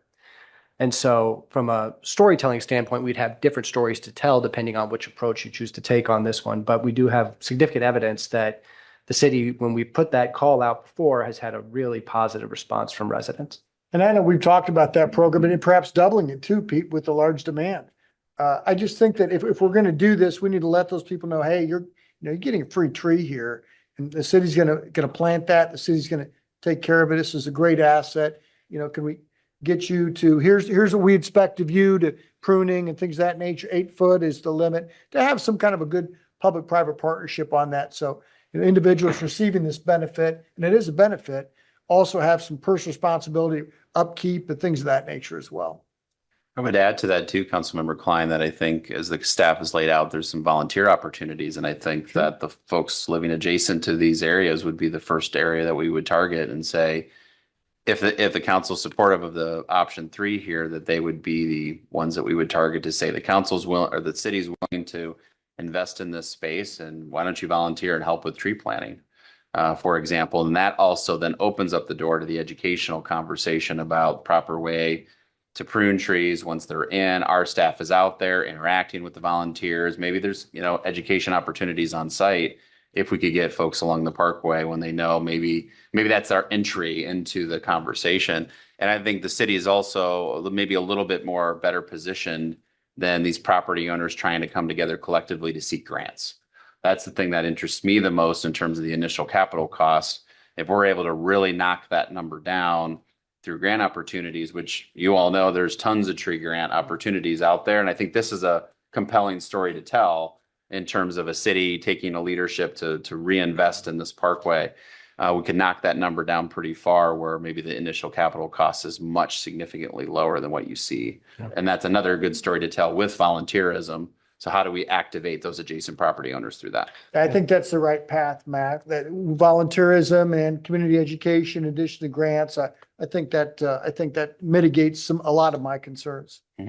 I'd also like to mention, and I forgot to, that 2 of the larger cities adjacent to us have complete control on their right-of-way trees. They've taken it over as urban forestry. Des Moines is one of them.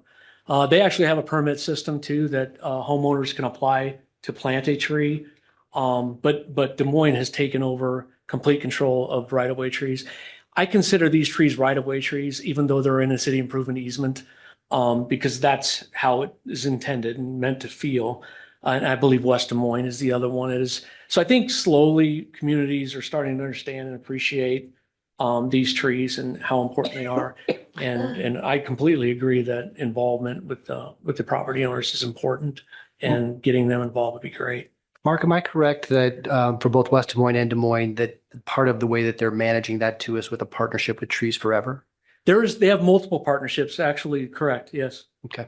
Yep. I mentioned that because we actually just received outreach from a board member for Trees Forever, Larry James, an attorney here in town, who will be presenting on the Million Tree campaign for Central Iowa at our next January council meeting.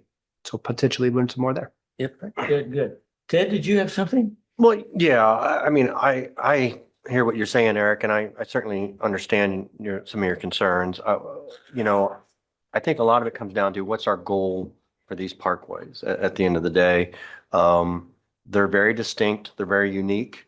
You don't see them a lot around the metro. I think Johnston actually has some nice ones, some areas that kind of stand out. But you don't see these types of parkways throughout the metro very often. And so do we want to maintain that look and feel and that distinctiveness? My opinion is yes. And if we leave it to the homeowners, it's not going to happen. I'll give you one quick story that I told Matt this morning. I was recently out I had a little trip to Pasadena, this glorious trip to Pasadena that I'll tell you about offline. And walking through the neighborhoods there, they have these hedges that are 6 to 8 feet high, and every neighborhood, they are perfectly immaculately maintained. And I can guarantee you that's not individual homeowners doing it. They look exactly the same, and it's gorgeous, right? The city is very intentional about doing it. And because of this role, I never would have noticed that if I hadn't been in this role. But I mean, it's one of those things you can't help but notice. And if we want that with our parkways, we're going to have to take that over and allow our staff to be able to maintain that. So I strongly support option 3. So it sounds like we have consensus. Is there anyone who objects to option 3? Well, I think you have your direction then. Thank you, Mark. Thank you. Thanks, Mark. Pete, you're up with AI.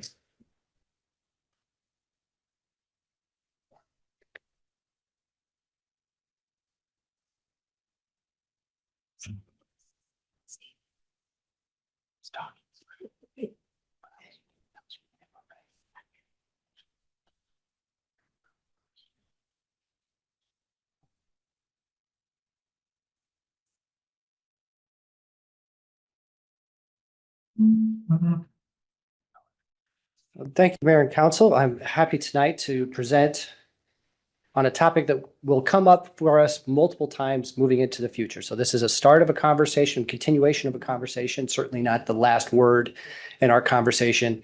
And that is fundamentally because the technology we're going to talk about tonight doesn't operate on what you used to think of as short-term, medium-term, long-term.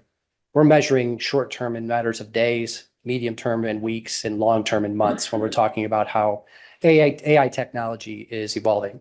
So keep that in mind as we're going through this discussion. It is categorically different, I think, than a lot of other technology adoption that we've experienced in our lifetimes.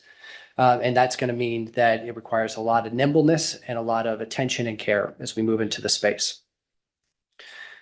So as a starting point, as we're having this discussion, know that AI is already in our lives and it's affecting us daily, directly or indirectly. It can vary from simple things like something we think of as like a chatbot, which has become pretty normative, but it can evolve very quickly into things that are supporting decision-making and even to get into these autonomous and adaptive systems where they're taking action before we even prompt them to.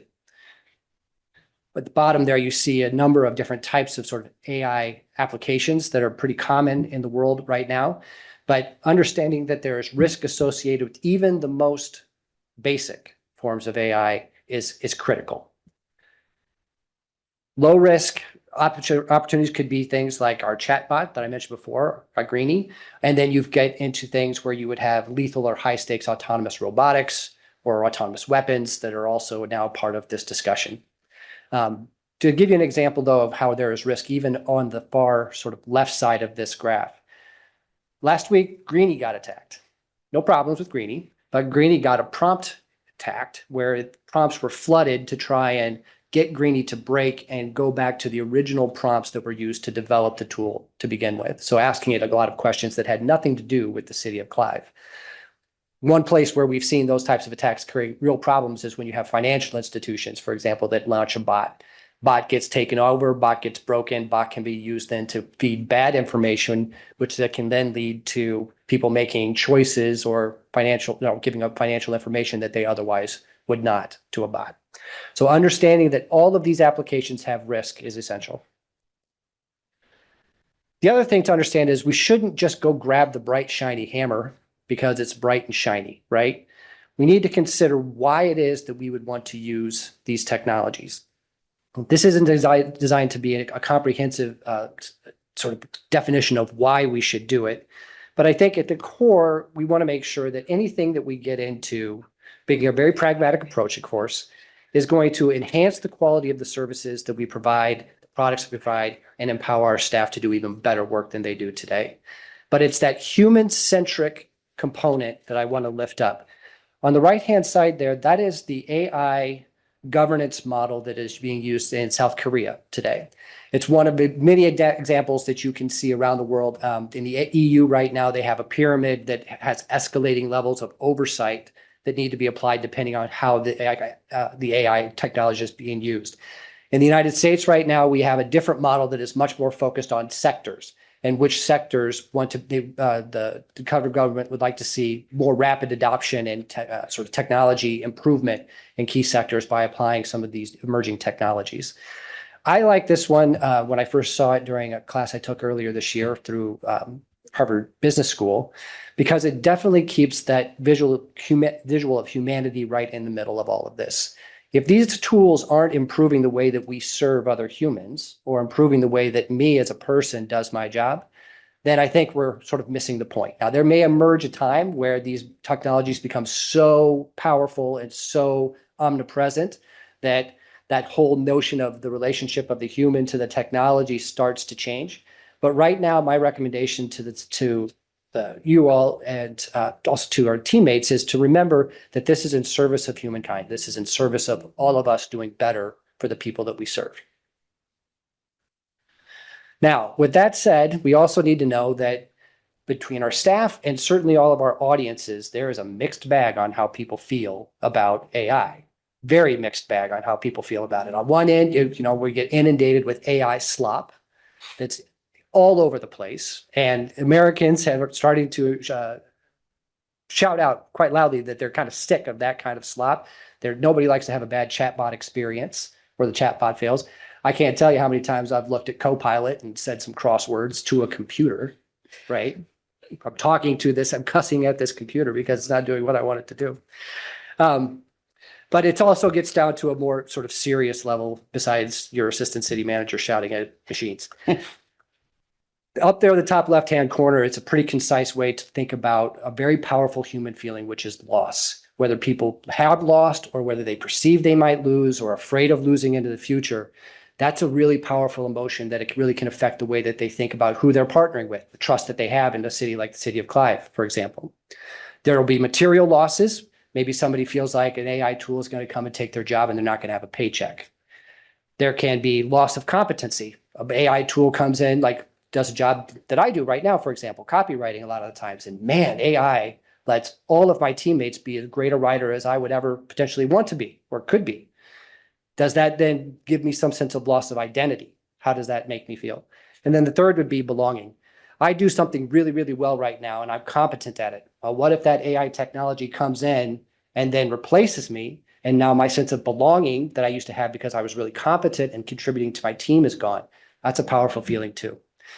The bottom left corner there, you see the classic change management graph. For some of the AI technology today, I'm going to say with, for example, browsers. Who here uses just the AI generated response that you get from Gemini now when you Google something, but without even clicking on something else, right? The adoption that we've seen on that technology, whether we wanted to go there or not, because a lot of these companies are just baking it in, I think has pushed us to the peak here of that curve where we are getting into early majority or late majority use of that type of AI technology. There are others, though, where we're still over here among the early adopters and the innovators. The key part of this graph, though, if we're talking about what technology is going to make it into mainstream, is the chasm. Without intentionality of bringing others along to get to that early majority, a lot of these technologies are going to die in the chasm. When you think about the types of technologies that we would carry forward, that we'd want to invest in because we think there's going to be some wins, we're going to have early adopters too. And unless we're intentional about crossing the chasm, then we might end up with a situation where we want to adopt something, but it then gets underutilized, managed, and then doesn't become the transformative tool that we imagine that it could become. So we are internally going through a change management process here, the way that a lot of our audiences are as well. On the right, I want to talk about just very quickly about one that I think is on the verge of becoming not just early adopters, but probably early majority in just a matter of years, maybe less, and that is autonomous taxis. So when autonomous taxis first came out, you may remember a lot of them launched first in San Francisco, not surprisingly. And there were a lot of people who got real frustrated with that. They were looking for some cheeky civil disobedience, some ways to kind of foil these early taxis. And one thing they came up with quickly was by just walking in a crosswalk and setting an orange cone on top of one of these autonomous vehicles, they could confuse the AI to the point where it just sat. Because it couldn't see anything with its various tools that didn't indicate cone, don't run into that, or cone, don't go there. Now, as of this week, I was reading this article about families in Los Angeles that have decided, you know what, this is a really great way for me to send my kiddos off to their thousands of activities that I would otherwise have to spend all my time driving them to. They're in the car by themselves. I don't have to worry about a driver, a Lyft driver doing something wrong. And I can have some trust in this technology because they can control it with their phone and I can see where they're going. These are the kinds of adoptions that are coming not too far into the future and not too far into the future here in Iowa, not just in some of these cities where they already have. So it's a mixed bag. What is AI good at? Because these are the things we want to lean into now. Again, we don't want to be distracted by the big thing that it might be in the future. When we're talking about adoption, we should start with the things that it is good at today. AI today is really good at searching and finding and reading. It's really good at writing text and speaking, increasingly in voices that don't sound like cartoon characters, which is amazing. It's incredible at writing code. It can take a person like me who has no computer science experience and empower me now as a person who works in the city of Clive to write code, to write HTML, to write JavaScript, to write SQL, to write Python, all these different code languages that allow me to bring greater value than I otherwise would be as one of your employees. It's good at answering questions in audio and text. Greeny's a good example of that. Translation, I don't think we need to use language line again. The next time we have somebody in this room who needs some translation services, I think we're going to have AI solutions instead. You see some of the other things there that it's good at. The image and video creation, I'm going to put an asterisk on it because I think we still see a lot of slop out there. But the reason I put it on here is because of the rate at which it's improving. It's so much better now than it was just a matter of months ago that we are now when you are on social media, so often you can't trust your eyes, right? So that's another thing that we need to be thoughtful about. But even then, with the more sort of baked forms of the technology, they also require good oversight because things can go wrong. Chatbot that New York City used for a time was sort of jailbroke into and convinced to start putting out information that was sort of blatantly illegal, encouraging illegal activity. So something we need to be very vigilant about. Always takes human oversight. Here are some ways that we are using technology today. Here's the property tax calculator that I was able to build. Here's a dashboard showing the first 12 months of what Greenie has done, almost 5,000 interactions on the website via Greenie, most of those through web chat, but a good chunk of them through text. Over 3,600 unique people engaged. Up here, you see an example of our flock cameras. I would argue probably this is one of those higher risk, higher value applications of AI technology that we are using today. Down here, picture of Westcom. Why did I put that here? Well, not because I want to talk about how Westcom is using AI, although I'm sure that they have systems they are, but actually because AI has now required us to change procedures at Westcom because we were starting to see AI-powered tools that would, in effect, be radio scanner tracking and then would quickly capture them and then publish them out on the on websites, at times exposing personally identifiable information about folks and other things that wouldn't be appropriate to have published. As a result, for Westcom communications now among the Westcom members, those need to be encrypted communications, which now creates not an insurmountable hurdle, but a hurdle for more interoperability with agencies outside of Westcom. So an example of how the technology now is changing procedurally how we do something as basic and as essential as emergency services. You see the Copilot here. This is now baked into everything. If you're a Microsoft environment and you're using these kind of core apps, you're going to start seeing Copilot be baked into it all the time. And then over here, I tried, this is a great example of what Gemini provides when you do a basic search now. I searched, why does Clive have a herd of greenbelt goats? And it produced this incredibly complete and very plausible answer about why we have our goats. It was correct. All right, this is a very busy slide, but this gets down to the meat of what we're talking about with the AI policy. It was in your packet. We modeled this off of a template that was built by the GovAI Coalition that is led by the city of San Jose, but includes multiple hundreds of cities all around the country, including multiple here in the state of Iowa. Dubuque is a good example. We actually had some of our legal team, including Shukant, take a look at this template and it's got a good, looks pretty decent as a starting point. But again, it needs to evolve. The whole idea here is not to correct a policy that says, these are all of the different ways we will use AI. That's going to keep evolving. This is a policy that's going to document how we will and how we won't use AI and some of the other governance structures that say, Pete will make this decision, Matt will make this decision, staff will go through these steps when we're evaluating new technologies. Human-centered design, I already started with, and how important I think that is. Security and safety, privacy, making sure we don't put things out there that legally we should not or doesn't make common sense to put out there. We also want to be transparent. Again, we have an audience here that has a lot of different feelings about these technologies, so we want people to know exactly how we're using them so that we can give them accurate information and answer their questions. Fairness. If we are using systems, we need to manage them to reduce harm to those who may be affected by their use. Accountability. These are the roles and responsibilities for the AI systems, ensures that we preserve that human oversight. And then the last two, effectiveness. If this stuff isn't working, don't keep spending money on it, right? If you're duplicating things like we have both Teams and Zoom, and they both have ways for AI to help us produce meeting minutes, should we be using both Teams and Zoom like we are today?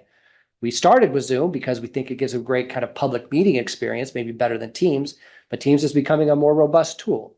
So let's not duplicate if we don't think we need to duplicate.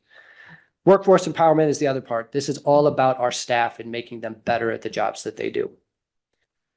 As important as how we will, we have to say exactly how we won't. And I want to spend a little more time with this.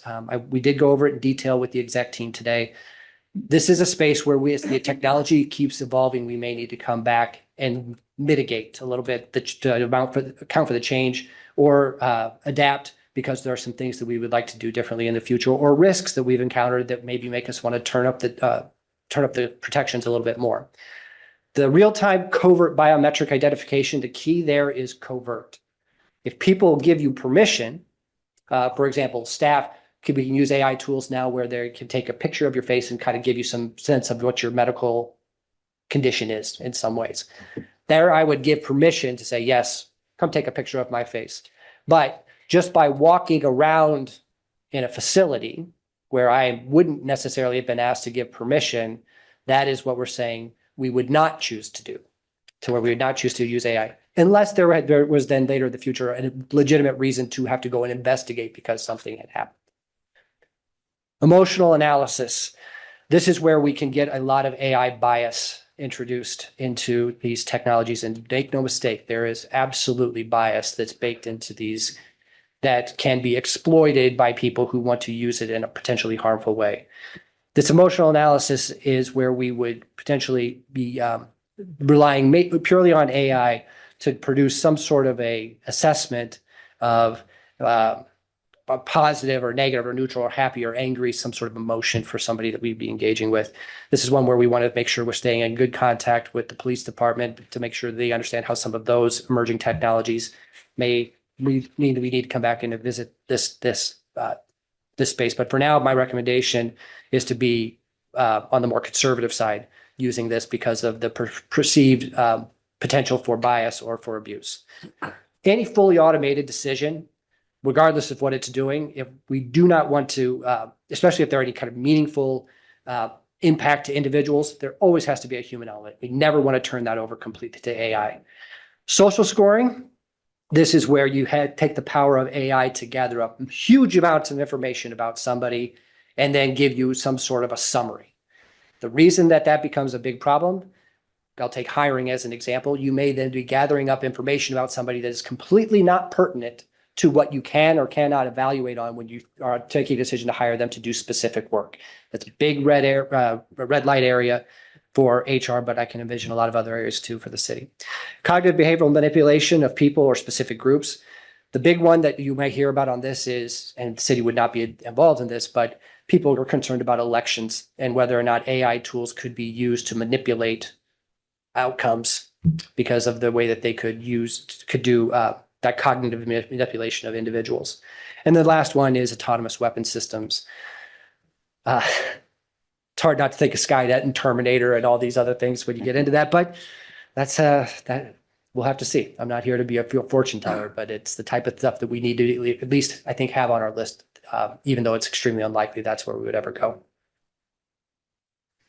Okay, that's the policy. Now let's get into efficiently here into how should we move forward with making decisions about where we choose to go and where we choose not to. My recommendation is that we use a pain point model for assessing possible AI solutions. Why do I use a pain point model? Well, first off, I want to see things that really help our team do better, that help our residents, help our businesses here in Clive. Let's solve their pain points if we have an opportunity to do that. That's, I think, the first place to start. Once you've identified some pain points, you got to decide, is an AI solution even the right way to address that pain point? It may not be. We could find a different solution. If AI is the right technology, though, then we get to go through the process of saying, is it available publicly already for free? Is it something we can get off the shelf? Is it something we want to fine tune or sort of go hybrid on? Or do we want to build it completely in-house? And then the basics around crawl, walk, run, experiment, evaluate, verify results. Those are the cores around piloting. We want to do these things in a way that allows us, before we jump completely in, to do it and prove that it works before we go further. Busy slide here. But I have been collecting what I had been calling rusty nails. You can call them pain points. You can come up with another term for it. But these are some of those areas where we today are finding either not because we're doing them wrong or we shouldn't do them. It could be just that they're taking a huge amount of time, right? When we survey workers today about where they would like AI to help them out, They don't want AI to start doing the parts of the job that they enjoy or the parts of the job that are fun and creative and give it meaning to them. They want to take care of the things that are mundane, simple, and rote. Get that out of my to-do list.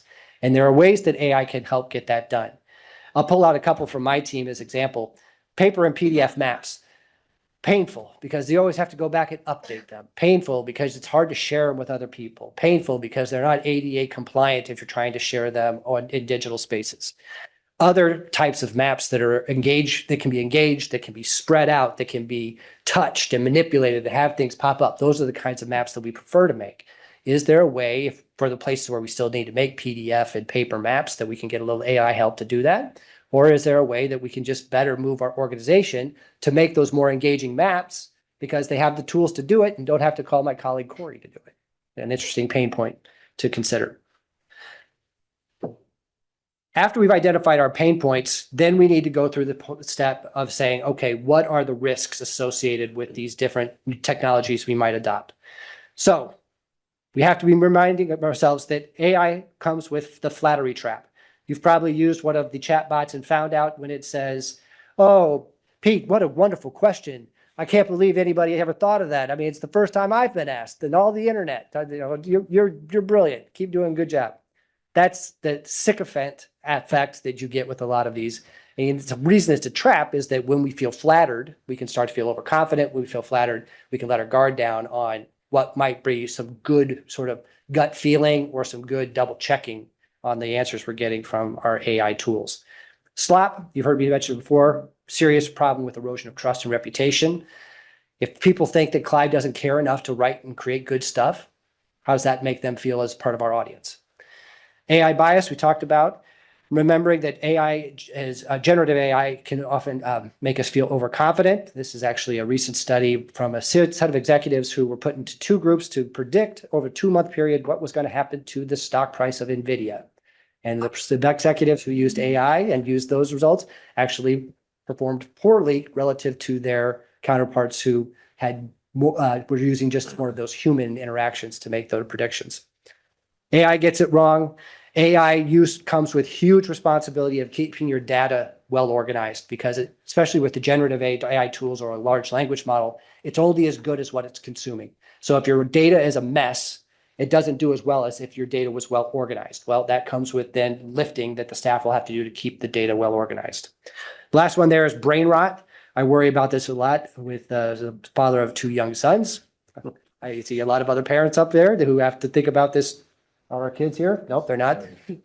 Brain rot's going to be a problem for them. Brain rot's a problem for us, all of us, because the way that is just an erosive effect on our knowledge and our motivation to do good work, it really does atrophy our skills if it becomes too big a part of what's taking up this limited space in our heads. So we have to be careful about that. Risk comes in lots of different forms. When we evaluate it, we want to think about all of these different dimensions of risk. It can be political, legal accuracy, environmental risks. We know that as we keep building more and more tools, we have to build a lot more capacity to power it and to keep the data moving around. That comes with pros and cons. We have health and safety risk. We have some potential financial risks. A lot of these tools are not cheap. So when we evaluate, we want to make sure we map where the risk is at with each of these tools. And after we've done that, we can put these into a graph where we have risk measured here high and low, and benefits here measured low to high.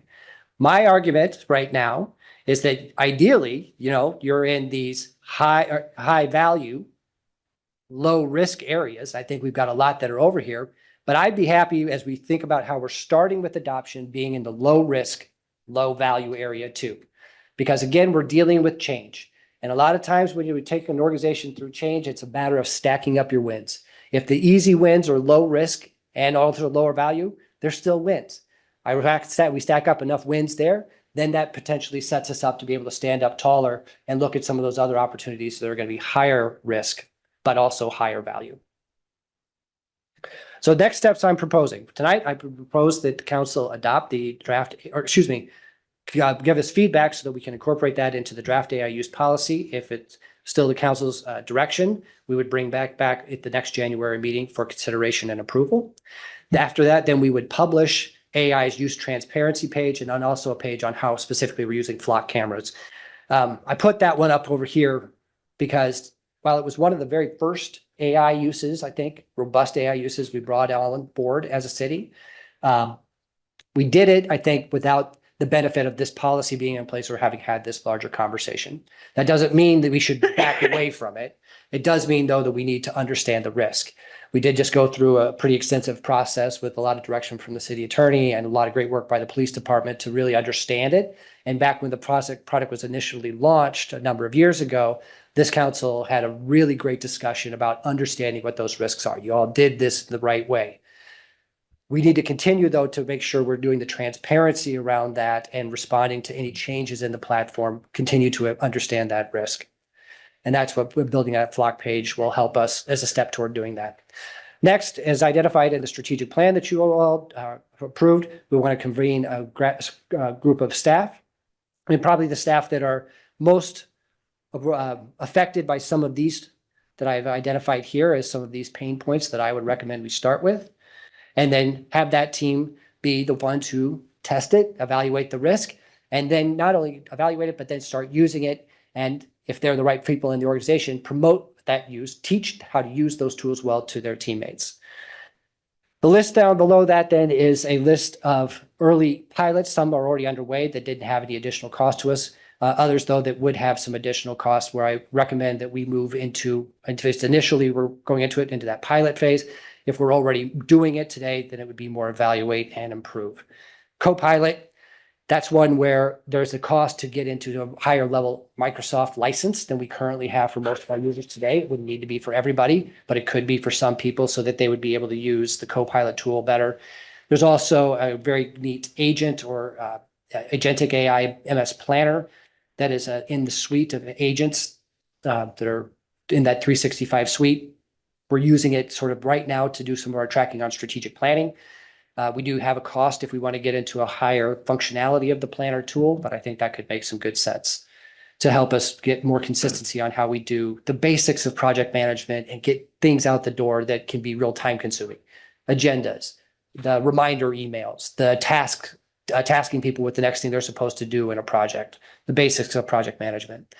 Ongoing Greenie adoption.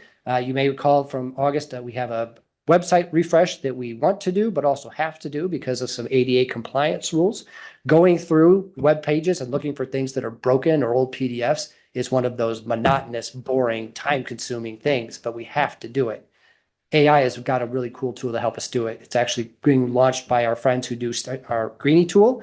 It's an add-on to our contract that would be less than or about $3,000 annually. It's called CityBot Refresh.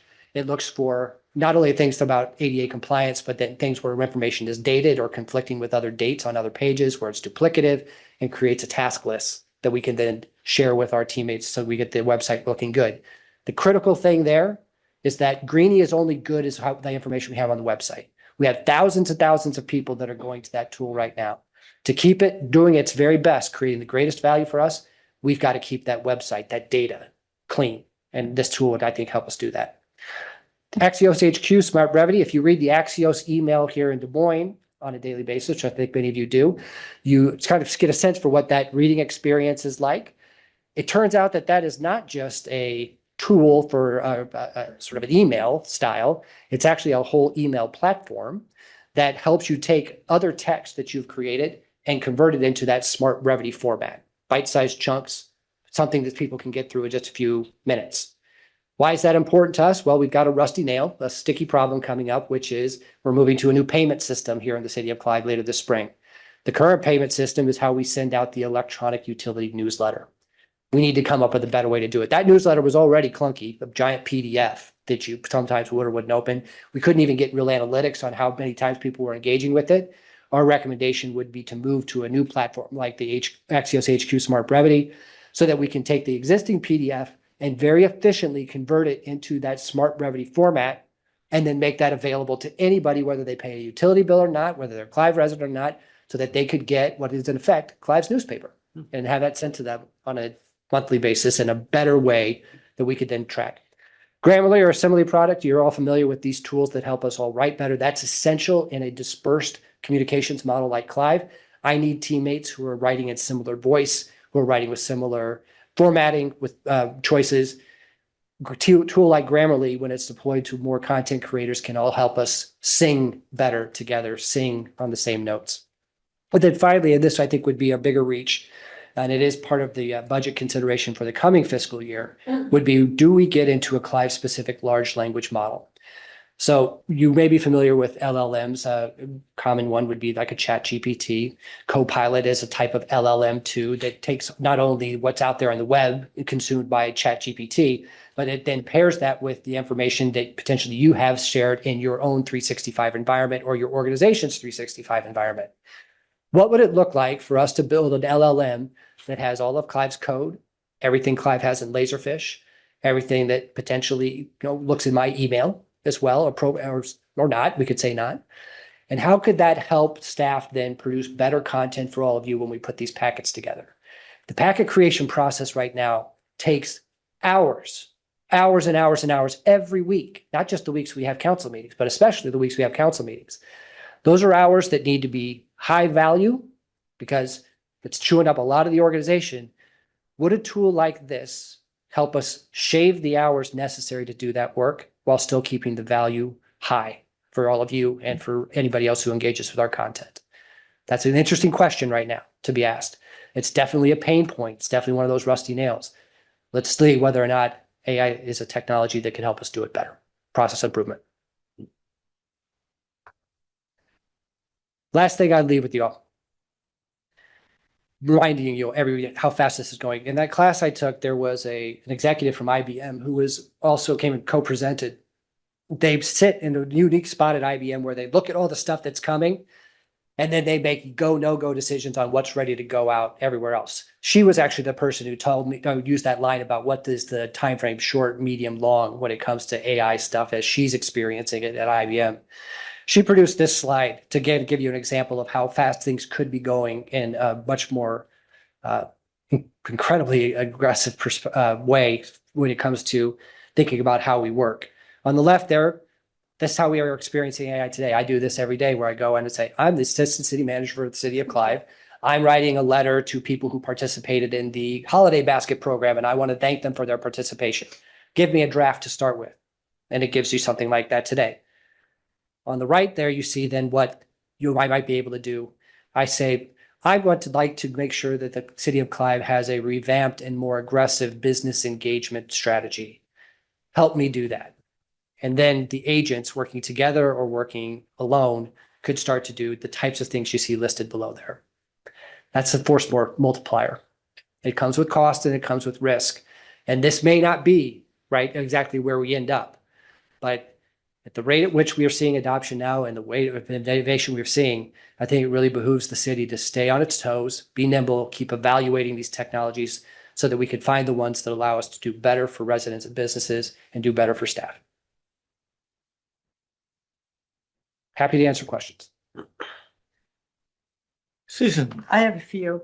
I'm wondering, how will you pursue this? A lot of this kind of investigation has to have been happening through the National League of Cities, other communities. What can we learn so we're not starting from square one to save time on it? I don't really have to have an answer, but I'm sure we'll do that. I am a little concerned to hear the reluctance to talk about efficiency, even though we're talking around the edges, but like to say, well, people want to keep the things they like to do, but get rid of the things they don't. I think over time, it probably is going to streamline operations. And I don't necessarily think we should be afraid to say it, even though we should be sensitive to what that means. We're going to walk before we run, but I think our constituents deserve to know that we think about it in terms of efficiency. And then the third one was, I think we should be really careful with any language that is in any way conflicting with some things we may already be doing with law enforcement and that kind of thing. Some of the language I thought could. So specifically on which Flock. area?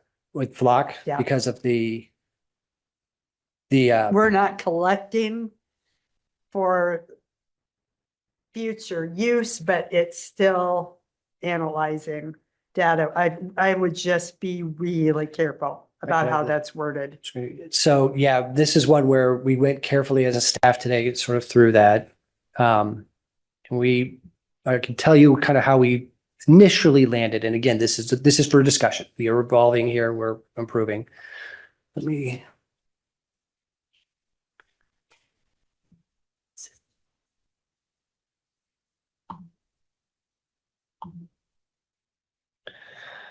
So the reason that we felt like this language might still be right for how we won't is that the flock camera system right now is not collecting biometric data. Right now. Now, there are other places though where we have camera systems like in our buildings where the technology is so sophisticated and AI is so good at object recognition that it could see me walking around and remember, here's Pete's face. He's walking in the council chambers now, but now he's walking back there. That is collecting biometric information there. They're in cameras. And there are cameras They're everywhere. Going to tap into that time. So I just think it's too worrisome, the way it's worded right now, potentially. Okay. Can work on that. Some block cameras do have microphones in, which would be an audio, which would Be biometric, right. Yep. To my knowledge, right now, though, the cameras as they're being used by the city of Clive right now do not collect biometric information. But, right, it is a very, very sensitive area, right? But it's also incredibly powerful technology that has allowed us to achieve enormously beneficial results too. So this is one where we can go back and look for some different language that might align better with how we are using the system today. And Pete, just for clarification, flock cameras are only collecting license plates. Chief, only collecting license plate information. They're not collecting any kind of visual or anything of that nature. No facial rec or anything like that. No facial rec, just the plates, right? Gotcha. So color make, Yeah. But color vehicles. They can't update their technology without our knowledge to start doing that, can they? Because I know I would have some real I reservation. can't imagine that they would, but I would think that they would let us know if they were gonna try to do something like that. So this I is. would hope so. Yeah, so this is to the point of the policy where we want to make sure that we understand risk and clearly state all of these have risk, and it's incumbent on all of us as decision makers and people making recommendations to have done our homework on that so that we can all evaluate whether the risk is worth the benefits or if we can tolerate the risk because the benefits are what they are.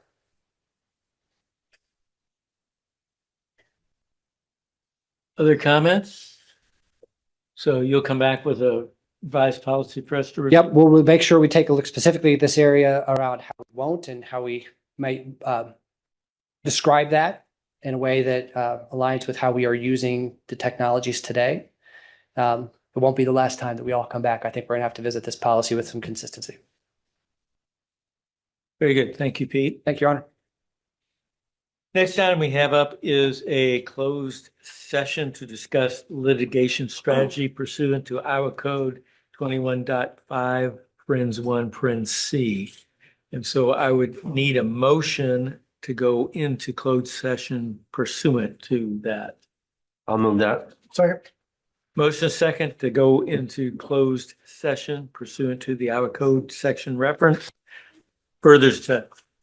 Seeing none, will the council please vote? And will the clerk please post that vote?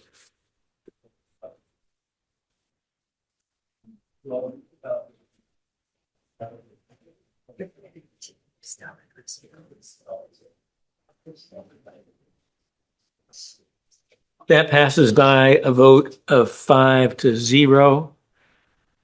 We're suspending our open session. We'll move into a different area.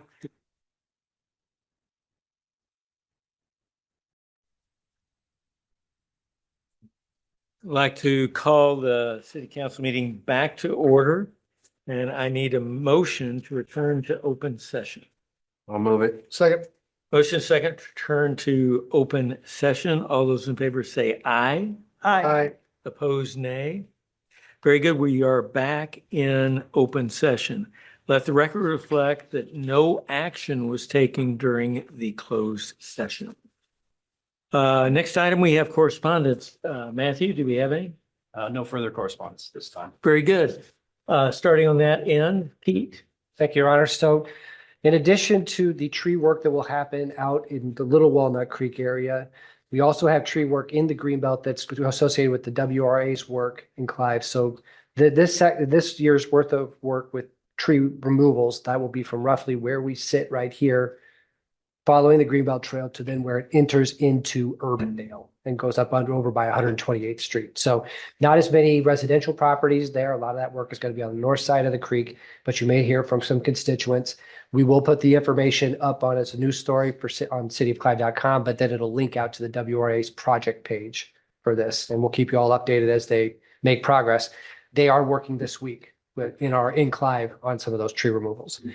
CIWW, the best practices work around how we use water and how cities are going to coordinate communications, potentially enforcement. That's all in front of us over the next at least 2 to 3 months. But right now we do have very, very high nitrate levels, persistently high nitrate levels in the source waters for CIWW, the Raccoon and the Des Moines especially.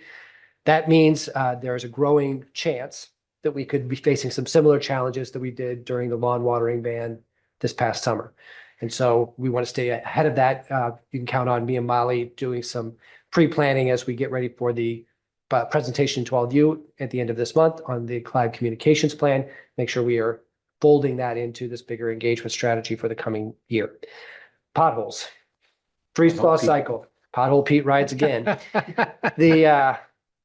You've been driving around town, you know we are already in a tough spot. So I ran the numbers and we're getting the pothole map looking good. Corey and I today, and the number that our teams have filled since November 1st is 137.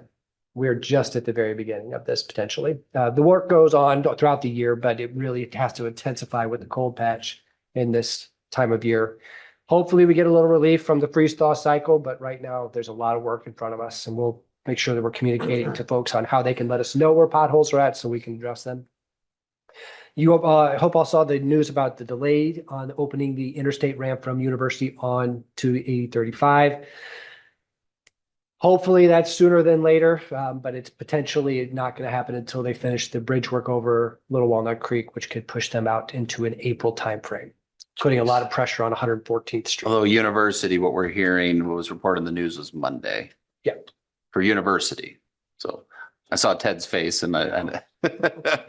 the there was a little bit of a snafu with the University opening this week, but they're hoping to get the striping better.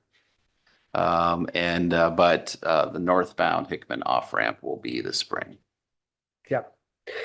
Finally, a lot of work with our legislative delegation, one-on-one meetings with them, which have been very positive, and we'll see a number of those folks tomorrow at the legislative breakfast at the Christ Life Event Center here in Clive. So looking forward to that. Thank you, Pete. Any questions for Pete? Sadie, what do you have? Not a lot for the good of the cause, but I've been working for the past several weeks, meeting with a lot of city staff, getting oriented, working through all the orientation. It's been very interesting. I'm learning a lot, and I appreciate everybody's time and getting me up to speed. Very good. Drinking from a fire hose, right? Absolutely. Ted. All right, as of this month, I am back on MPO exec, and we just had our meeting today. One thing I can report is the Safe Streets for All grant that we were looking at for hopefully 86th Street and the implementation of the crosswalks and things of that nature. All of the implementation grant requests were denied. So we did not get the 86th Street. It was not funded. That was an $800,000 ask between us and Urbandale. The planning grant requests were approved. So we did get a $400,000 request approved for University that's shared with West Des Moines. Now there's a local match of that 400,000, but that's for planning for the Safe Streets for University. So, I've talked to staff about trying to figure out why they declined literally every implementation request asked was declined. So we don't know if that's kind of a nationwide thing or was that specific to Des Moines or what, but, so we've got a meeting with the right group for determining, why those were denied, and then hopefully we'll resubmit those next year. So that's where we're at.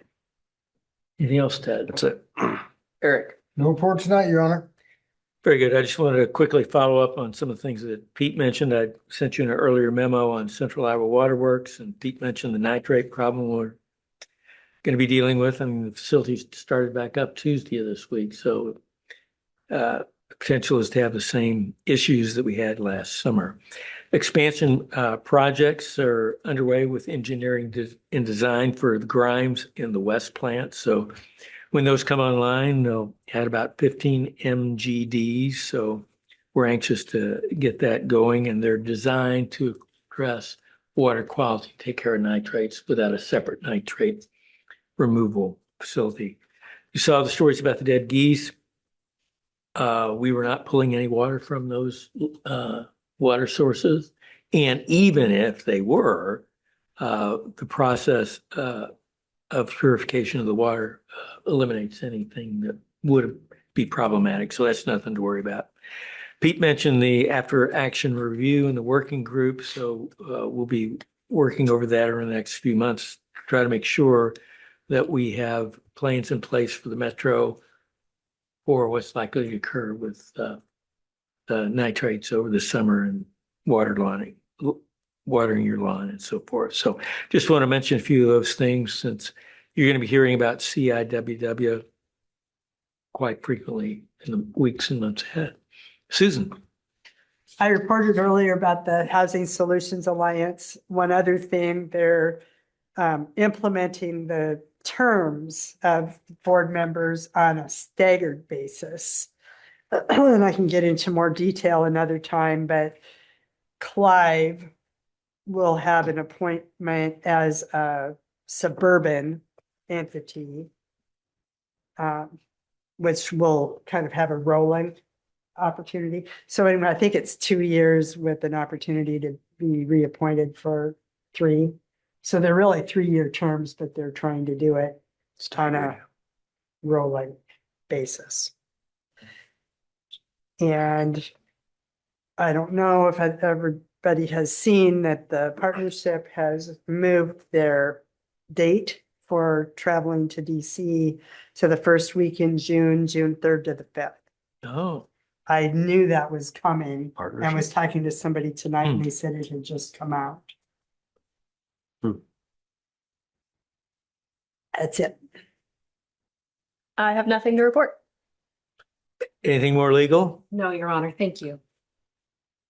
Matt. Just a couple items, Your Honor. Next Wednesday, we will have the kickoff with the 4 cities and the consultant on the fire EMS study that you approved at your last council meeting. I will note too, is later that afternoon, the city managers will be getting together with a Des Moines Register reporter who has reached out about the study to have a conversation about the goals of the study and what we hope to accomplish. And this timing is really good. We were hoping to do some kind of earned media or press release about it anyway, as the legislative session starts next week. So the timing on this is very good. We have a great story to tell. We feel on 4 cities being very proactive with fire and EMS collaborations and not necessarily having reactive top-down demands from the state legislature. Also wanted to mention too that we have a partnership dinner coming up in a couple of weeks, and that will push back that council meeting, the next council meeting, back to the 29th. But other than that, Your Honor, that is all I have unless there's any questions. Any questions for Matt? Is there any other business for the good of the order? Hearing and seeing none will adjourn at 9:03.